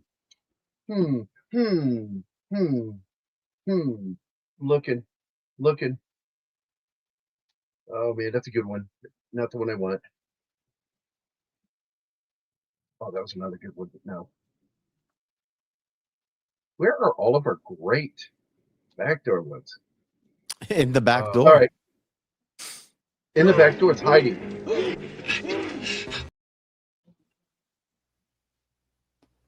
By the way, he had to redub that because for some reason the mic didn't pick him up enough, so he had to go do ADR for that. Thank you again, D-Bud. I deeply appreciate it, brother. All you guys who have done it today, that's amazing. I appreciate it. And I gotta say, you only turned 61 one time. So unless you're a woman. Unless you're a woman. Yeah, it's every 10 years. As Fat Steven Seagal said, happy 1 year closer to death. Oh my God.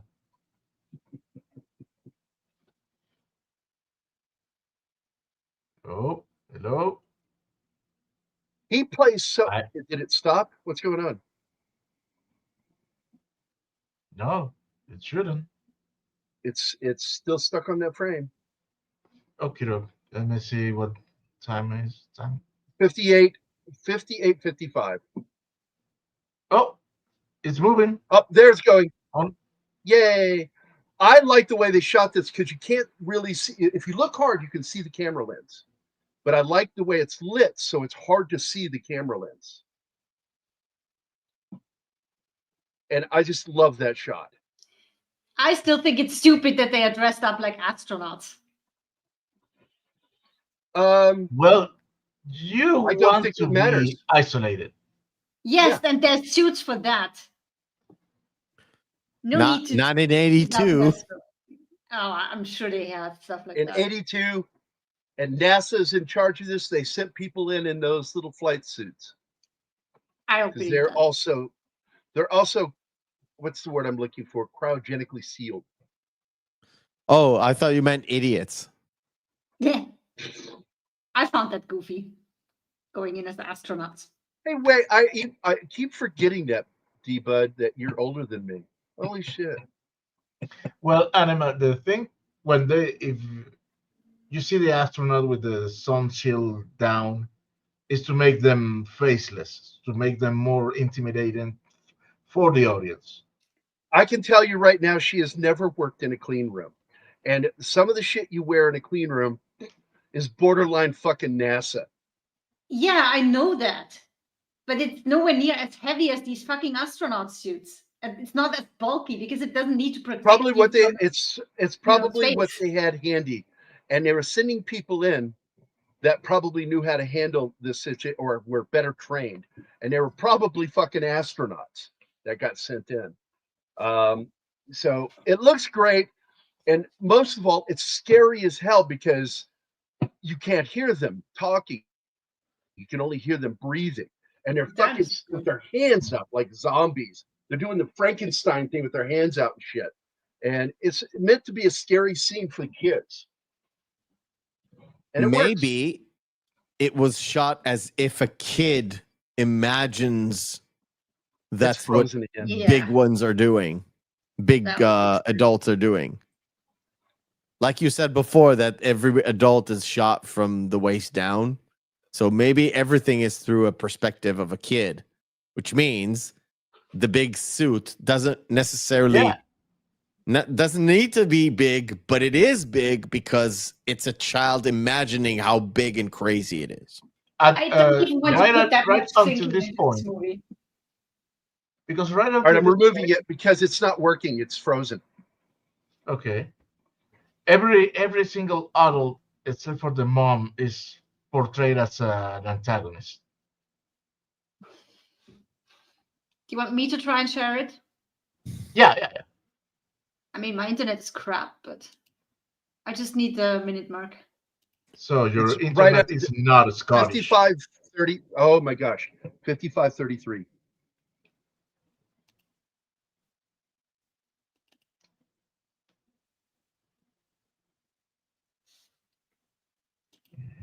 What do we have here? Yeah, the reflection of Elliot on his the dome of his lens. I mean, his faceplate was so fucking well done. I love the way they did that.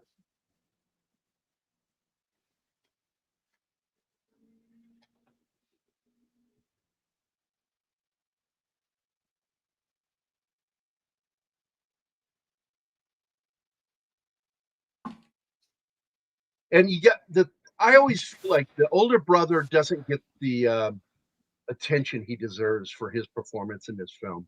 He has one of the funniest lines when he gets into the car and he's like, I never drove forwards because all he's ever allowed at home is to back the car out of the driveway. That made me laugh. I just laughed so hard when he did that. I just find it stupid. I really liked Starman. That's a story for grown-ups. This is for kids. And even as a kid, I was 13 when it came on TV. I found it stupid.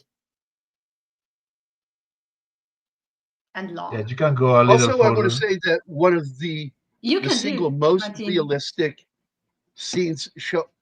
Is anybody hearing me? Yeah. We can hear you. Okay. All right. So one of the most realistic chest thumping scenes in this movie. It really is, because it really shows how deep you go when you do CPR. You need to basically crack the ribs. Yeah, if you do proper CPR and didn't break a rib, you did something wrong. Yep.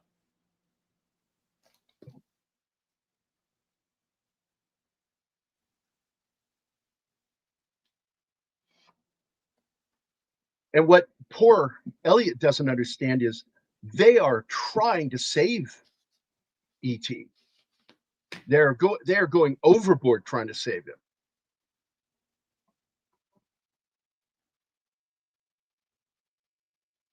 And that's because he's looking at everything from a child's perspective. They're hurting him. Well, he's scared too. He feels like shit. He has all this stuff on him.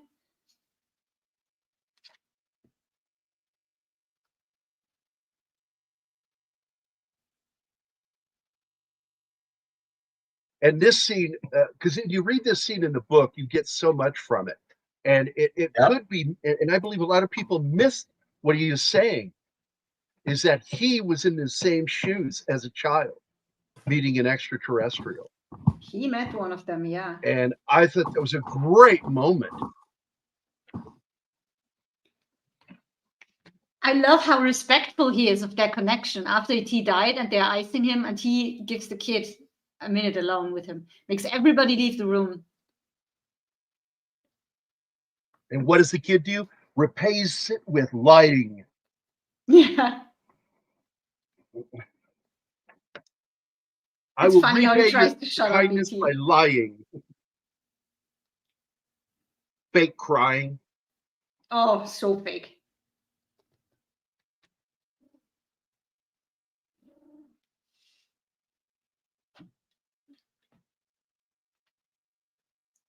Yeah, Bush, you're on that case too. Me too. What's that? What's this? It's it's the Reed case where they're claiming that the girlfriend killed the dude after a party because she was drunk and she backed up with her car onto him. But his injuries are more consistent with people trying to give him CPR than actually like with a car hit. Aaron Reed. Yeah. Yeah, that's fucked up, man. Somebody would say that.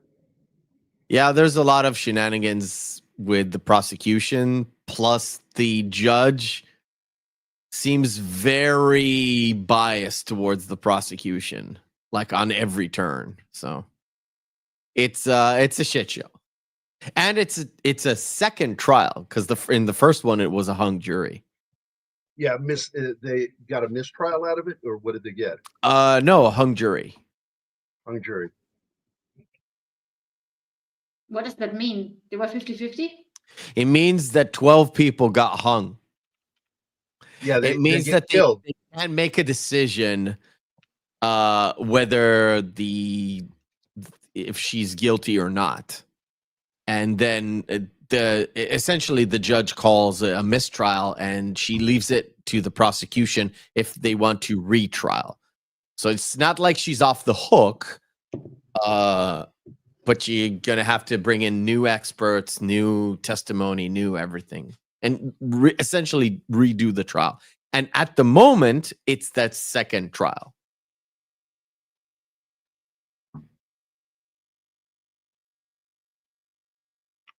Let's just say it's boring and fascinating at the same time. Yeah, 12 well-endowed men. It was a hung jury. It was a hung jury. So, Carlo Rambaldi, a lot of people don't know this, that Carlo Rambaldi is the guy who did the E.T. creature effects for this film. And I thought he did a tremendous job. Best known for that debacle of King Kong back in '76. This was one of his more outstanding films where he pretty much got the central attention for what he did. What was the name again? Carlos Rambaldi. Was he a better composer than John Williams? No, by no means. Carlo Rambaldi, he was a visual practical effects guy. He did the creature effects for like King Kong. He did a little work for Alien. He did E.T., he designed the main creature and the hands and everything. Way to ruin a good joke, Gary. Well, try making it No, I went funny, with man. Oh, I'm sorry, I'm not smart enough to make a good joke that will make you happy. I think the one where he really kind of missed the mark was with the werewolf in Silver Bullet, and that was Stephen Oh King. God, that was so bad.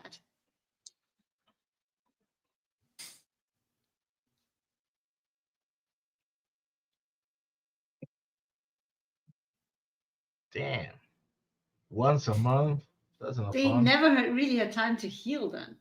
That sucks.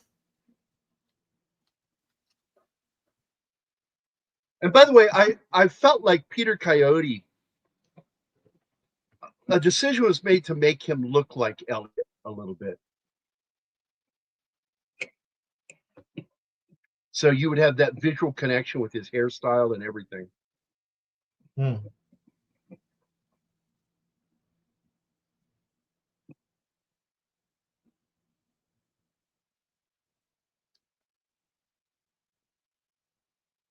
Yeah, this is so fucking good when he starts faking it, crying.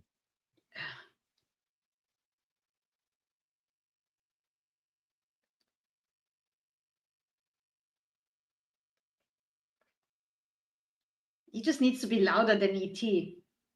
because he doesn't shut up. Yeah, E.T. won't shut Yeah. up. He just keeps saying, E.T. phone hum, or whatever the fuck he's saying. Yeah. Oh. He's like putting the blanket over his face and shit, but you can still hear him, so he has to be louder than that. And by the way, everything they're yelling is something you would hear in the ER. It's fairly accurate. You hear E.T. phone home in the ER? No, the medical shit. Jesus. Man, I can't get a win. I can't get a win. Not tonight. Can't get a win. Holy shit. I better just log off. Oh, no, wait. you stay. You can't. You're not allowed to leave. I've got great news for you, Slasher Fred. We already did one. That was last year. We did The Day of the Earth Stood Still. Classic. Go to the search engine on our page and you will find it. Love that movie. I don't remember doing that. Oh, yes, we did. Klaatu Barata Nikta. Ah, yeah. Gort, the giant robot. Yeah. It's back.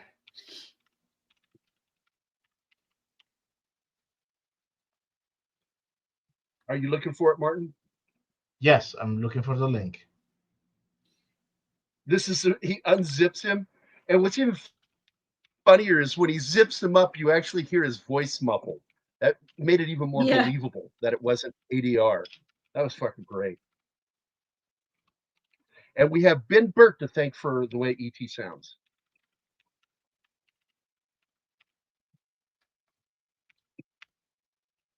There you go. It's in the chat.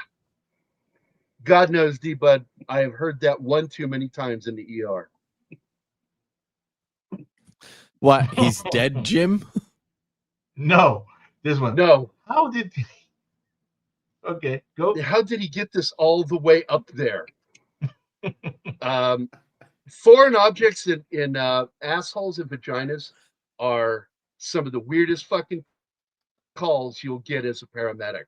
And I think every ER on this planet has a box for them.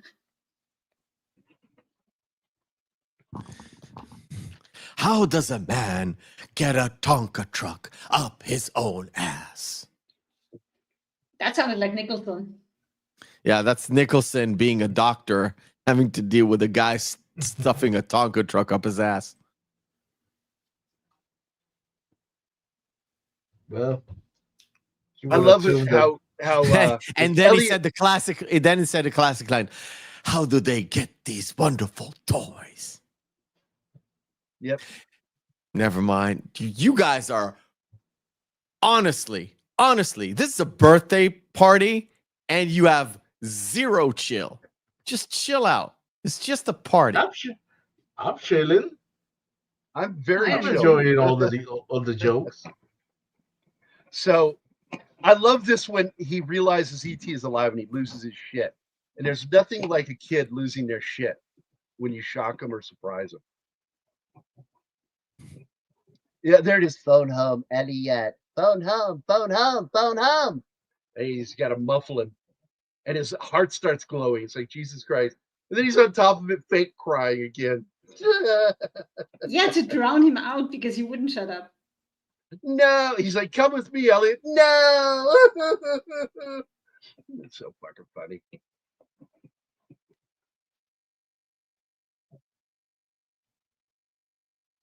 Oh my God, Bush.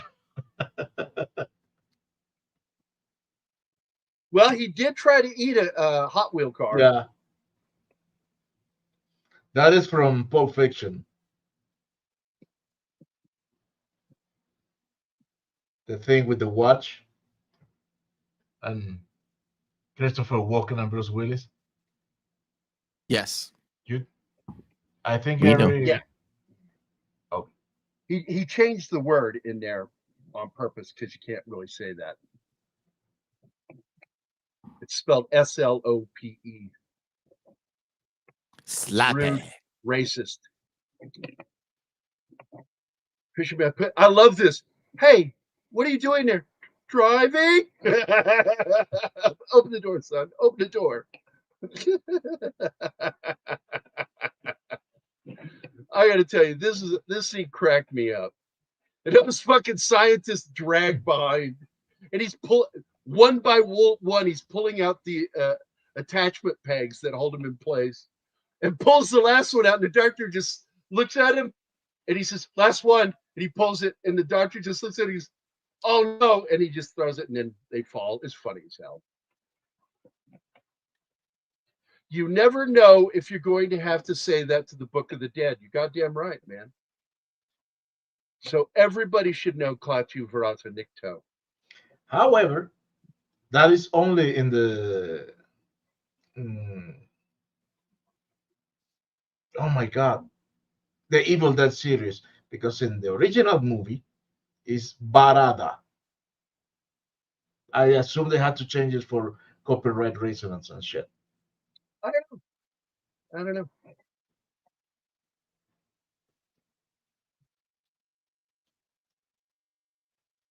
And again, I also like the part that Gertie narcs accidentally on her brothers again. Oh my God.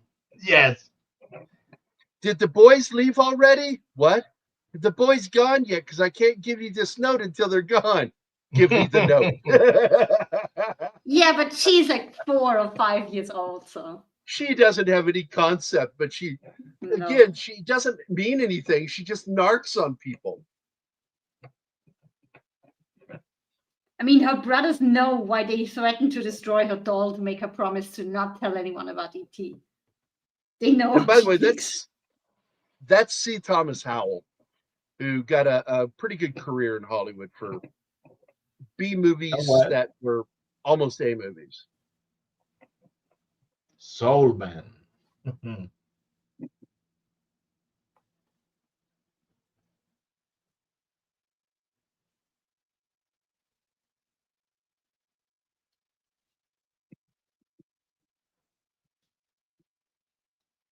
That's a very weird fun fact. Look at those big fucking headsets, man. That's crazy.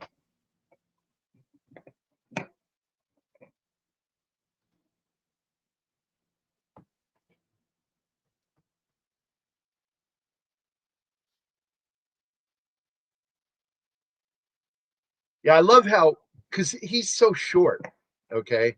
But every single time you see the stunt person doing the bike scenes, the kid's tall, trying to hunch down, but it's clearly a tall kid with long legs.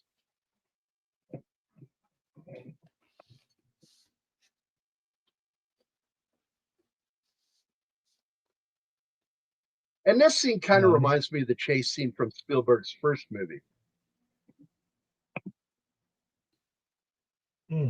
Which one was that? Oh crap! Give me a second. It's Goldie Hawn, William Atherton from Ghostbusters, Something Express, I think. Give me a second. Let my brain work. Ah, The fuck was that? The something Express, right? yes, yes. I haven't seen it. I have heard of it. Haven't seen it.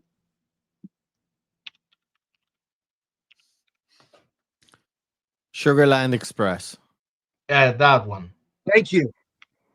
Thank you. Sorry, I was God, my mind went blank. And then you said William Atherton and Goldie Hawn, and I was like, wait a minute. yeah, I can remember the fucking actors. I can remember part of the title. I'm also being chased down by 70 ships. You, I've That's pissed the them you off. problem. I've That's the you pissed them problem. off royally. What did you steal?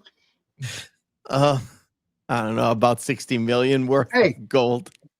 Oh, Martin bad. and That is Danny also didn't invite you, Bush. Well, I don't know. You I wanna just join work us? here. not my job. You're the ones who send the invites out. No, that was Martin. I was going to because I didn't think he would be there in time today. I'm so out of it. I didn't even notice Wade has left. Yeah, he fell out. I think he's lost signal. So, should I send an invite to Bush? Fuck it, yeah. Okay. I mean, we're almost at the end, but yeah, go ahead. Yeah, I need to go to Denny's bed. just my It's laptop 1 guy. a.m., dude. Yeah, midnight here. Not that they care. You You can know they s- don't, Meth. You can survive another 4 minuten. That means 4 minutes.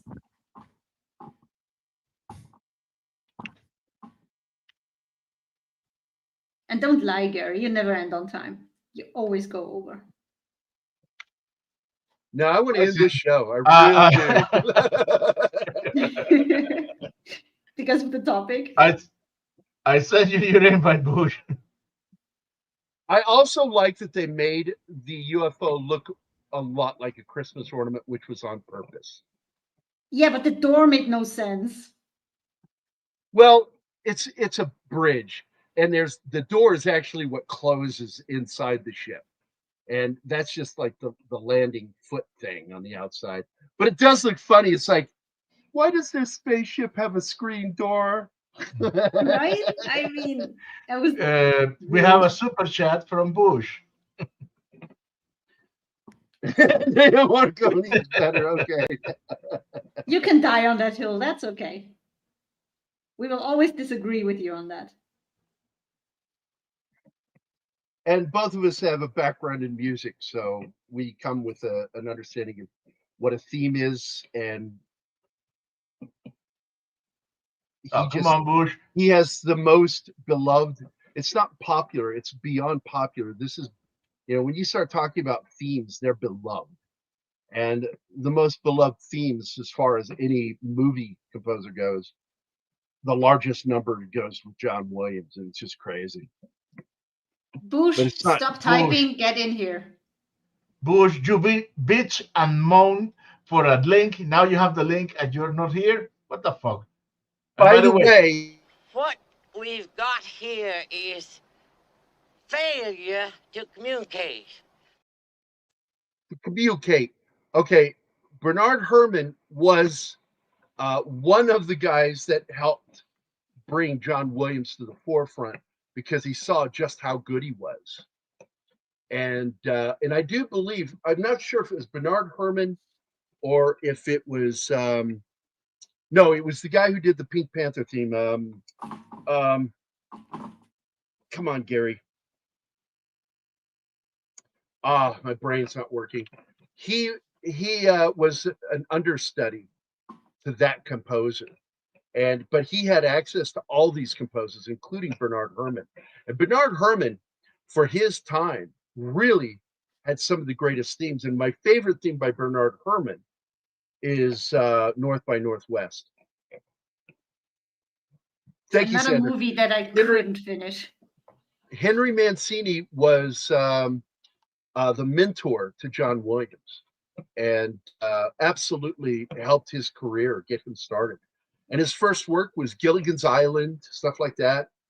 He was doing stuff all the way back into the 50s, but it didn't start paying off until the 60s. And he was doing incidental music on Gilligan's Island, episode to episode. And then he got hired to do the theme for Lost in Space.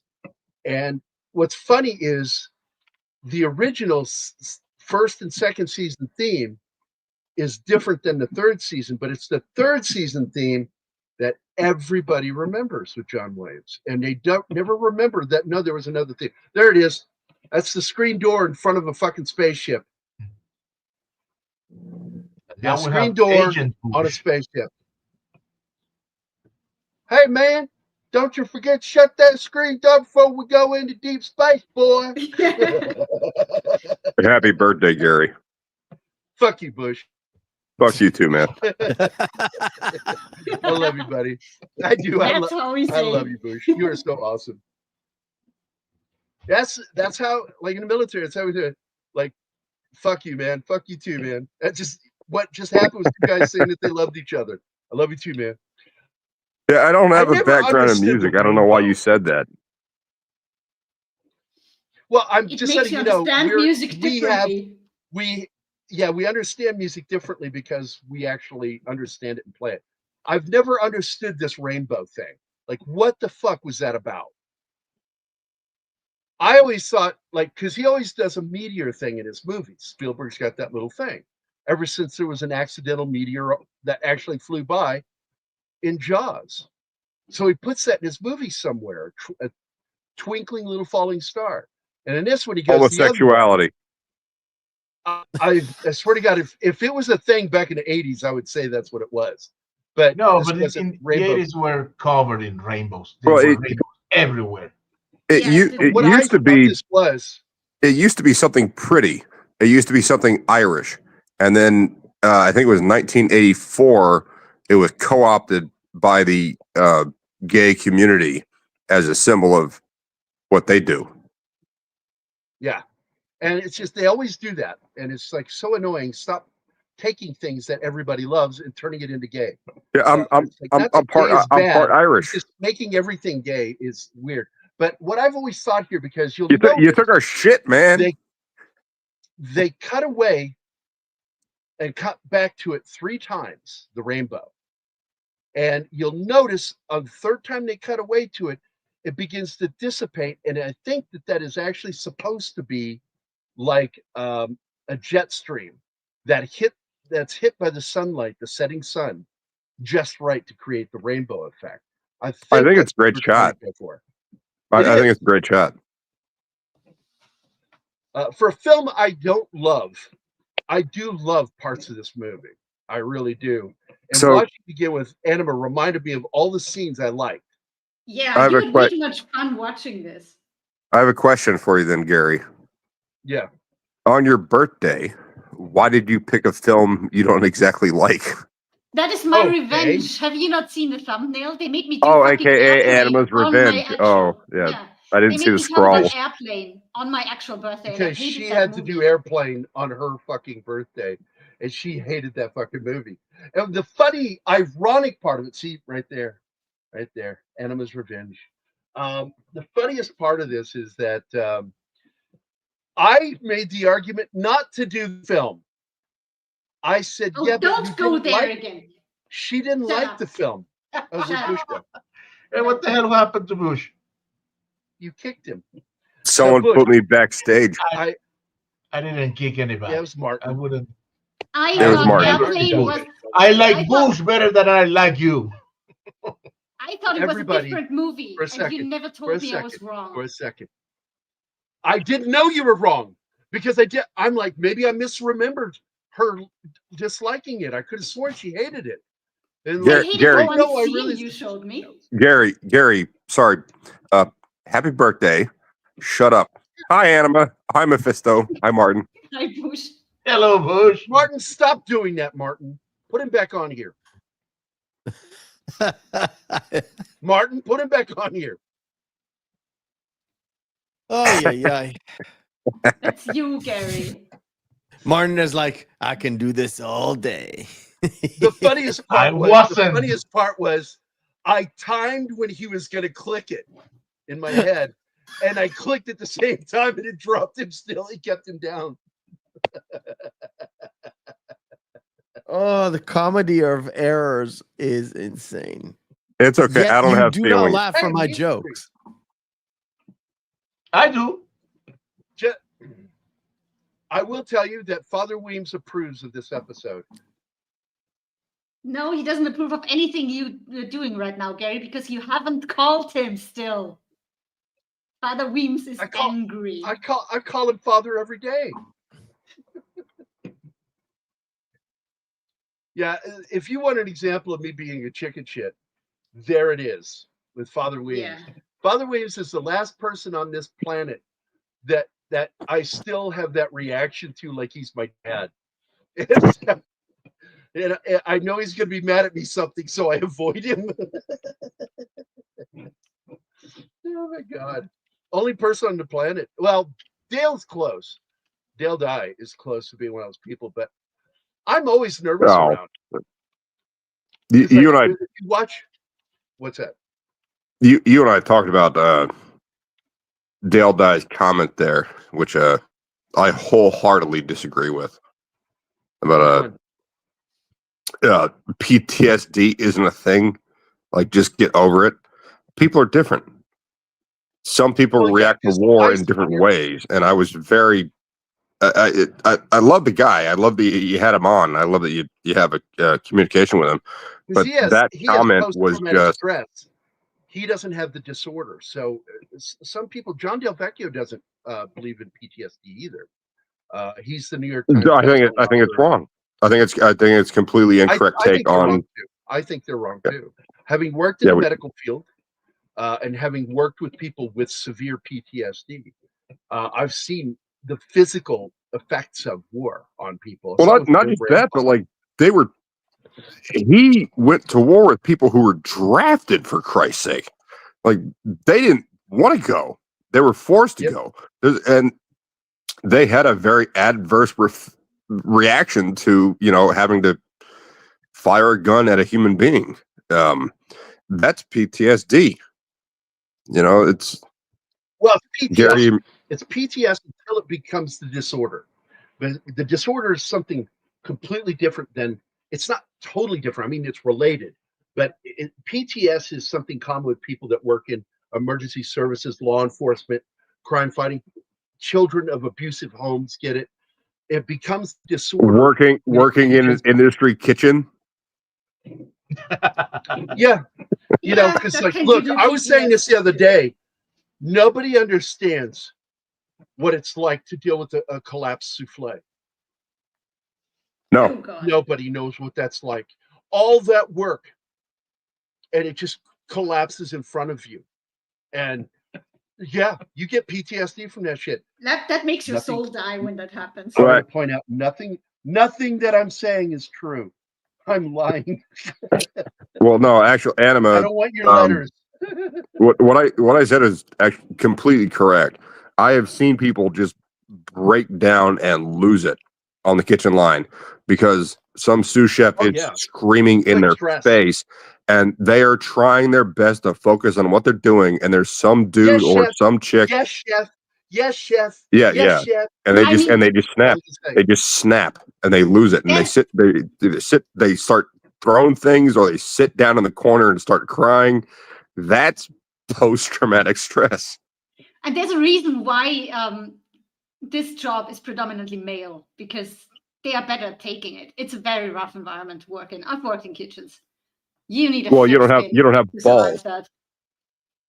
Yeah, I worked in kitchens Thank God. for years as a short order cook and running a grill, and even doing that. This isn't even chef work.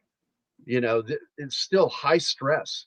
I threatened a guy because, you have that little rack that you stick your blades into right along the prep table.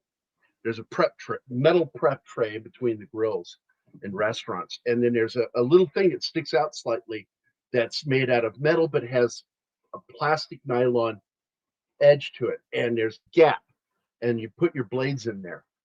And somebody had stuck one in there and couldn't get it back out and bent it and snapped the end of the knife off. Oh, I'd be so pissed. I'd be so pissed. We kept it because it's still a good knife, but it had a hook on the end. And there was this black kid that was trying to fuck with me because I was the new guy on the grill. And I turned to him and I said, "You say one more fucking thing to me and I'll show you what use this fucking nook is for on the end of this blade. Say something." And he just sort of looked at me and realized I was really fucking angry. And you can tell when I'm angry because I get quiet. When I get quiet, if I'm raging, yelling, I'm not really angry yet. It's when I get quiet that shit's about. I had one at I was working buffet, and we had a kitchen set up, the dishwash set up right next to buffet, and we're prepping salmon and chicken for the line. Just to there's an actual conveyor belt when you're doing buffet like that. There was 500 people, so we have a conveyor belt. I had to go to kitchen to get something, and I saw a guy in kitchen slapping a knife on the end of the dishwashing unit to try to get stuff off of it. And I said, "Stop that." And he went, "You can't tell me what to do." What did he do? How did he snap it? He was slapping the knife on the end of slapping it. Yes. Flat. Oh, gotcha. Right. He was trying to get stuff off the knife to put it in the dish machine. And I said, "Stop what you're doing." That blade. You can break right. The blade. Yeah. It's a high carbon steel. Like, it will snap. And I told him, "Stop what you're doing." And he went, "You can't tell me what to do." And I went, "You're fired." And he said, "You can't fire me." And I went, "Oh." I went and got head of buffet, and I said, "Let's watch the tape real quick. This dude is over here slapping our knives on steel." And he went, "Oh yeah, you're fired." Like, just what are you doing, man? Oh, I want to see that guy's face when he's actually fired. Oh, when I talked to him, he was haughty. He was arrogant as shit. Like, "I'm the guy in the dishwash area. I'm the head of the dishwash area. You can't talk to me like that." Wrong. Yeah, his face after I went and got my boss was a lot different. Yeah, once he realized he was really fired, right? Really fired? Oh no, I wasn't kidding. Like, when I said stop doing that, and he said, "You can't tell me what to do," I said, "You're fired." Like, that was it. Like, you are fired. Yeah, but he didn't believe you until somebody else confirmed it, right? Correct. Yeah, see, that's what I meant. So John Ostains, look, I saw a cook shove his arm in a fryer up to his elbow because he couldn't take the stress and wanted to go home. Jesus Christ. That is I saw a kid drop his school ring into a basket in the fryer. And he reached in and grabbed it. And yes, we said his ass. I saw it. Yeah, I've seen stuff like that. Like this. Okay, so you don't wear jewelry when you're working on the line. You don't wear earrings. You don't wear nose rings. You don't wear glasses. It's glasses actually can help, keep the grease out of your eyes and things. Yeah, like that. Yep. But they got to be secure. And this guy lost. You got to wear the thing on the back of your head. Yep. This guy lost his watch, and it slipped into the fryer. And just like you're saying, the first thing he did was reach in there to get it. Boom! Ow! It's 375 degrees. 375 degree oil. Let me tell you the worst fry vat incident I ever saw happen. It was we're getting ready to have corporate inspection at McDonald's, and Jim Woodward. So you prep tight. You prep tight. Like, everything's got to be tight. Yeah, absolutely. And he and I were in charge of the grill. He had one side of the grill. I had the other side of the grill. And we turned almost at the same time to look over at this kid at the fryer. And it's got that valve. And he's got the little bowl there. And he's straddling the fucking bowl for the deep fryer. Yep. Where he's going to turn that valve. And that fucking shit splashed onto his crotch. And I mean, it was like a wave. It landed in his crotch. I have never in my life ever seen a man or anyone go from a straddling sitting position to standing with his pants down around his ankles. The net. No, He I was bet. up in his pants. They were down. Like I don't know how the fuck he got up so quick while pulling his pants down. So And we used to. We used to. Well, actually, the standard procedure is to pour the bad grease into a stock pot, a giant stock pot. You know, like 5-gallon stock pot. This guy, I swear to God, I'm not making this up, went and got a 5-gallon. It's basically a paint bucket, but we had pickles in it. It was empty. Pickle buckets. Yeah. It's a 5-gallon pickle bucket, and he went white one with the white top. Yeah. Yes, it looks like that's a paint exactly. bucket, but they're actually Well, ours was red. They're made for food. Yeah, they're not made for paint. They're same fucking bucket, but they're food. But grade. it's a fucking paint bucket. So just so the chat knows what I'm talking about, it's a 5-gallon paint bucket. It's the same design. And anyway, instead of getting the stock pot, exactly the same. he grabs the pickle bucket to pour the old oil into. The old oil is hot. The old oil melts the bucket, and it starts. Yes. Yeah. It starts spilling out the bottom immediately, and the whole rest of the bucket starts melting on the sides.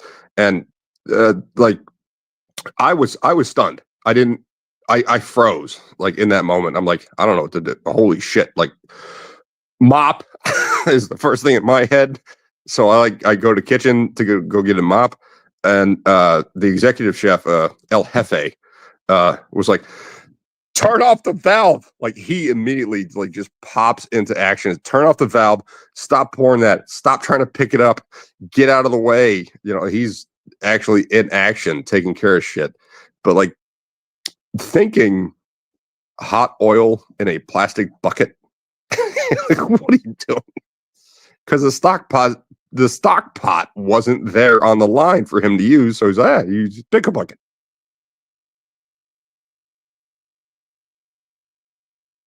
That's funny, man. That was a terrible disaster. We had to pull all the fry units off the line and then clean behind it. And I mean, you know, that's stuff that happens in the kitchen, but just like common sense, man. A little bit of common sense would have saved that entire situation. Walk 20 feet and go get the stock pot instead of using the pickle bucket next to you. Hey, Genghis Khan is here. Thanks, buddy. I appreciate it. He's somebody I met because I do that Monday show with Don Ecker over on KGRA, and he's followed me over onto this channel. I'm glad he did. I like meeting people and bringing them over to watch some of the other shit that we do. And yeah, Genghis Khan. You know what annoys me? People that say Genghis Khan. It's Genghis, isn't it? Yes. It's always been Genghis. But you've got people, upper crust, uppity motherfuckers that like John Kerry was one of them, the guy that ran for president in the U.S., calls him Genghis Khan. It's like John Kerry, aka Lurch, if you guys don't know who that is. Yeah. Fucking John Kerry. But he lost. Anyway, he lost a presidential debate to George W. Bush. How the hell? The guy only has an IQ, I think, of around 120. George W. Well, the only reason he was even in politics is because he's married to the Heinz family, and he had the money behind him to get into politics. He's also the one. I think it was 2 years ago. Oh, what is it? So like 3 years ago, in 2022, he said, "I swear to God, I'm not making this up." Direct quote from him: "We can't let the First Amendment be a stopgap to progress." Well, I heard him say that. I couldn't believe he said that, and then someone played it for me, and I'm like, "Yeah, that guy needs to get out of politics. We need to run him out of politics." Well, he's a pure communist. He hates the United States. He hates the Constitution. We can't allow the Constitution to stop us from making progress. Excuse me? Yeah, what? So, hey, John Osteen's. I worked at Shoney's Big Boy 2. That story about the blade with the end snapped off of it, that was at a Shoney's. And I liked working at Shoney's. I actually did. I liked being a short order cook. It was fun. The only thing that was bad is we were on I-95 between New York and Florida, and we were a stop off for a lot of the New York Jewish people coming down there. So one of the biggest things ordered that we had to make was liver and onions. And I used to like liver and onions as a kid. And after working at Shoney's, I couldn't eat liver and onions for decades. It took me decades before I finally had it again and was able to enjoy it, because it would permeate your skin, the smell. You know what I'm talking about. You go home and you smell like your kid. Yeah. Take a shower. I used to make a foie gras at Burns Steakhouse in Tampa. Very famous, very expensive. Yeah, we had a foie gras, which I'm not keen on the idea of how it's made. I like eating animals. Anima, sorry, but animals are delicious, and I think they know they're delicious. Hey, I'm all for PETA, people eating tasty animals. But, yeah. I was just about to say something nice. Fuck you, Gerry. Bush, I have zero problems with that. The only thing where I'm out is I cannot cook meat because I don't know how. I don't want to touch fish, and I don't want to eat the stuff. Whatever you do, you do. Oh, I'm a fisherman. I'm a lobster. I have killed my own chickens before. It's and not you didn't even easy, have to. but no, I do it for fun. What do you mean a hobby? It excites me. No, wait, Gerry, do you know how Bush killed his chickens? He sick his dog to them. He does the whip method. Oh my god! No, my dog has killed so many birds. Like this is a true story. Back in 2018, when I got her, like she was a rescue, and all she did was eat trash, and she's very underweight. And I got her a good home with me, and the birds in the backyard used to sit on the fence and like jump into the yard and tease her. Like they'd spread their wings and squawk at her, and then jump back up onto the fence because they could fucking fly. Then she started taking them out of the air. And they're like, "Oh my god, they killed Bob!"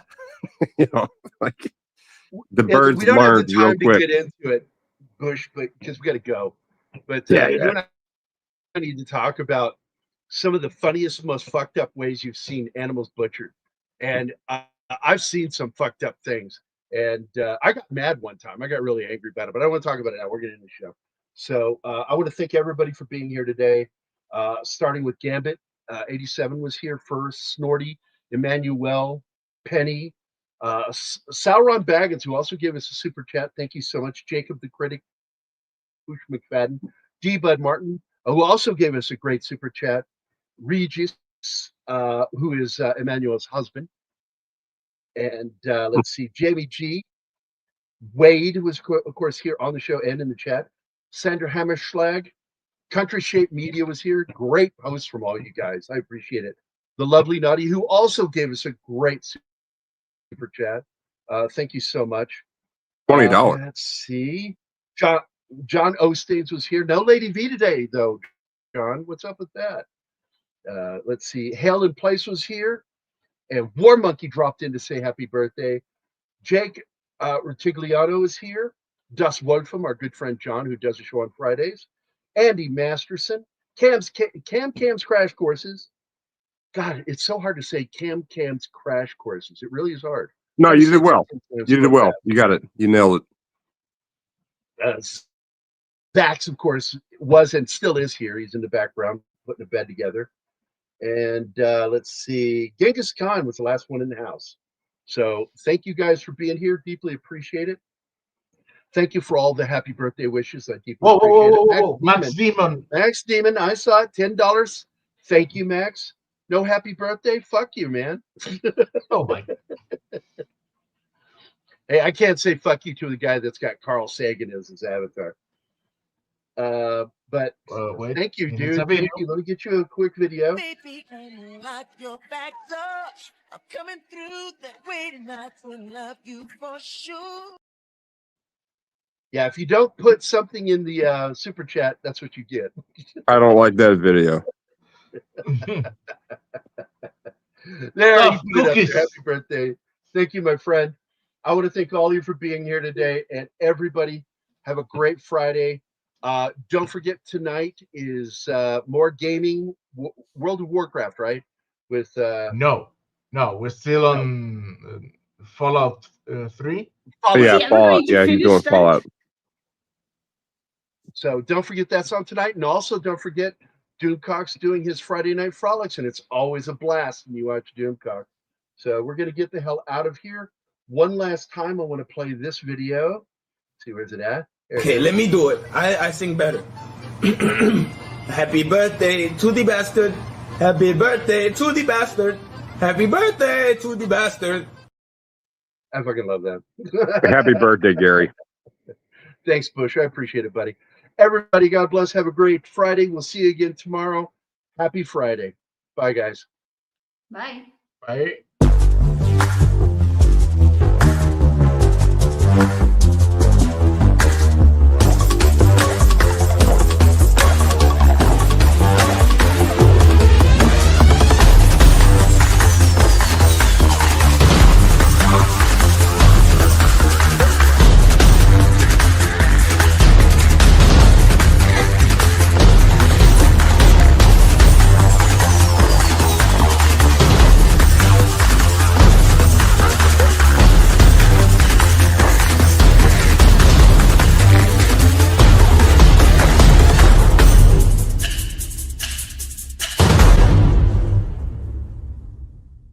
Hey, and thank you, E-Bud, for doing a great job modding, man.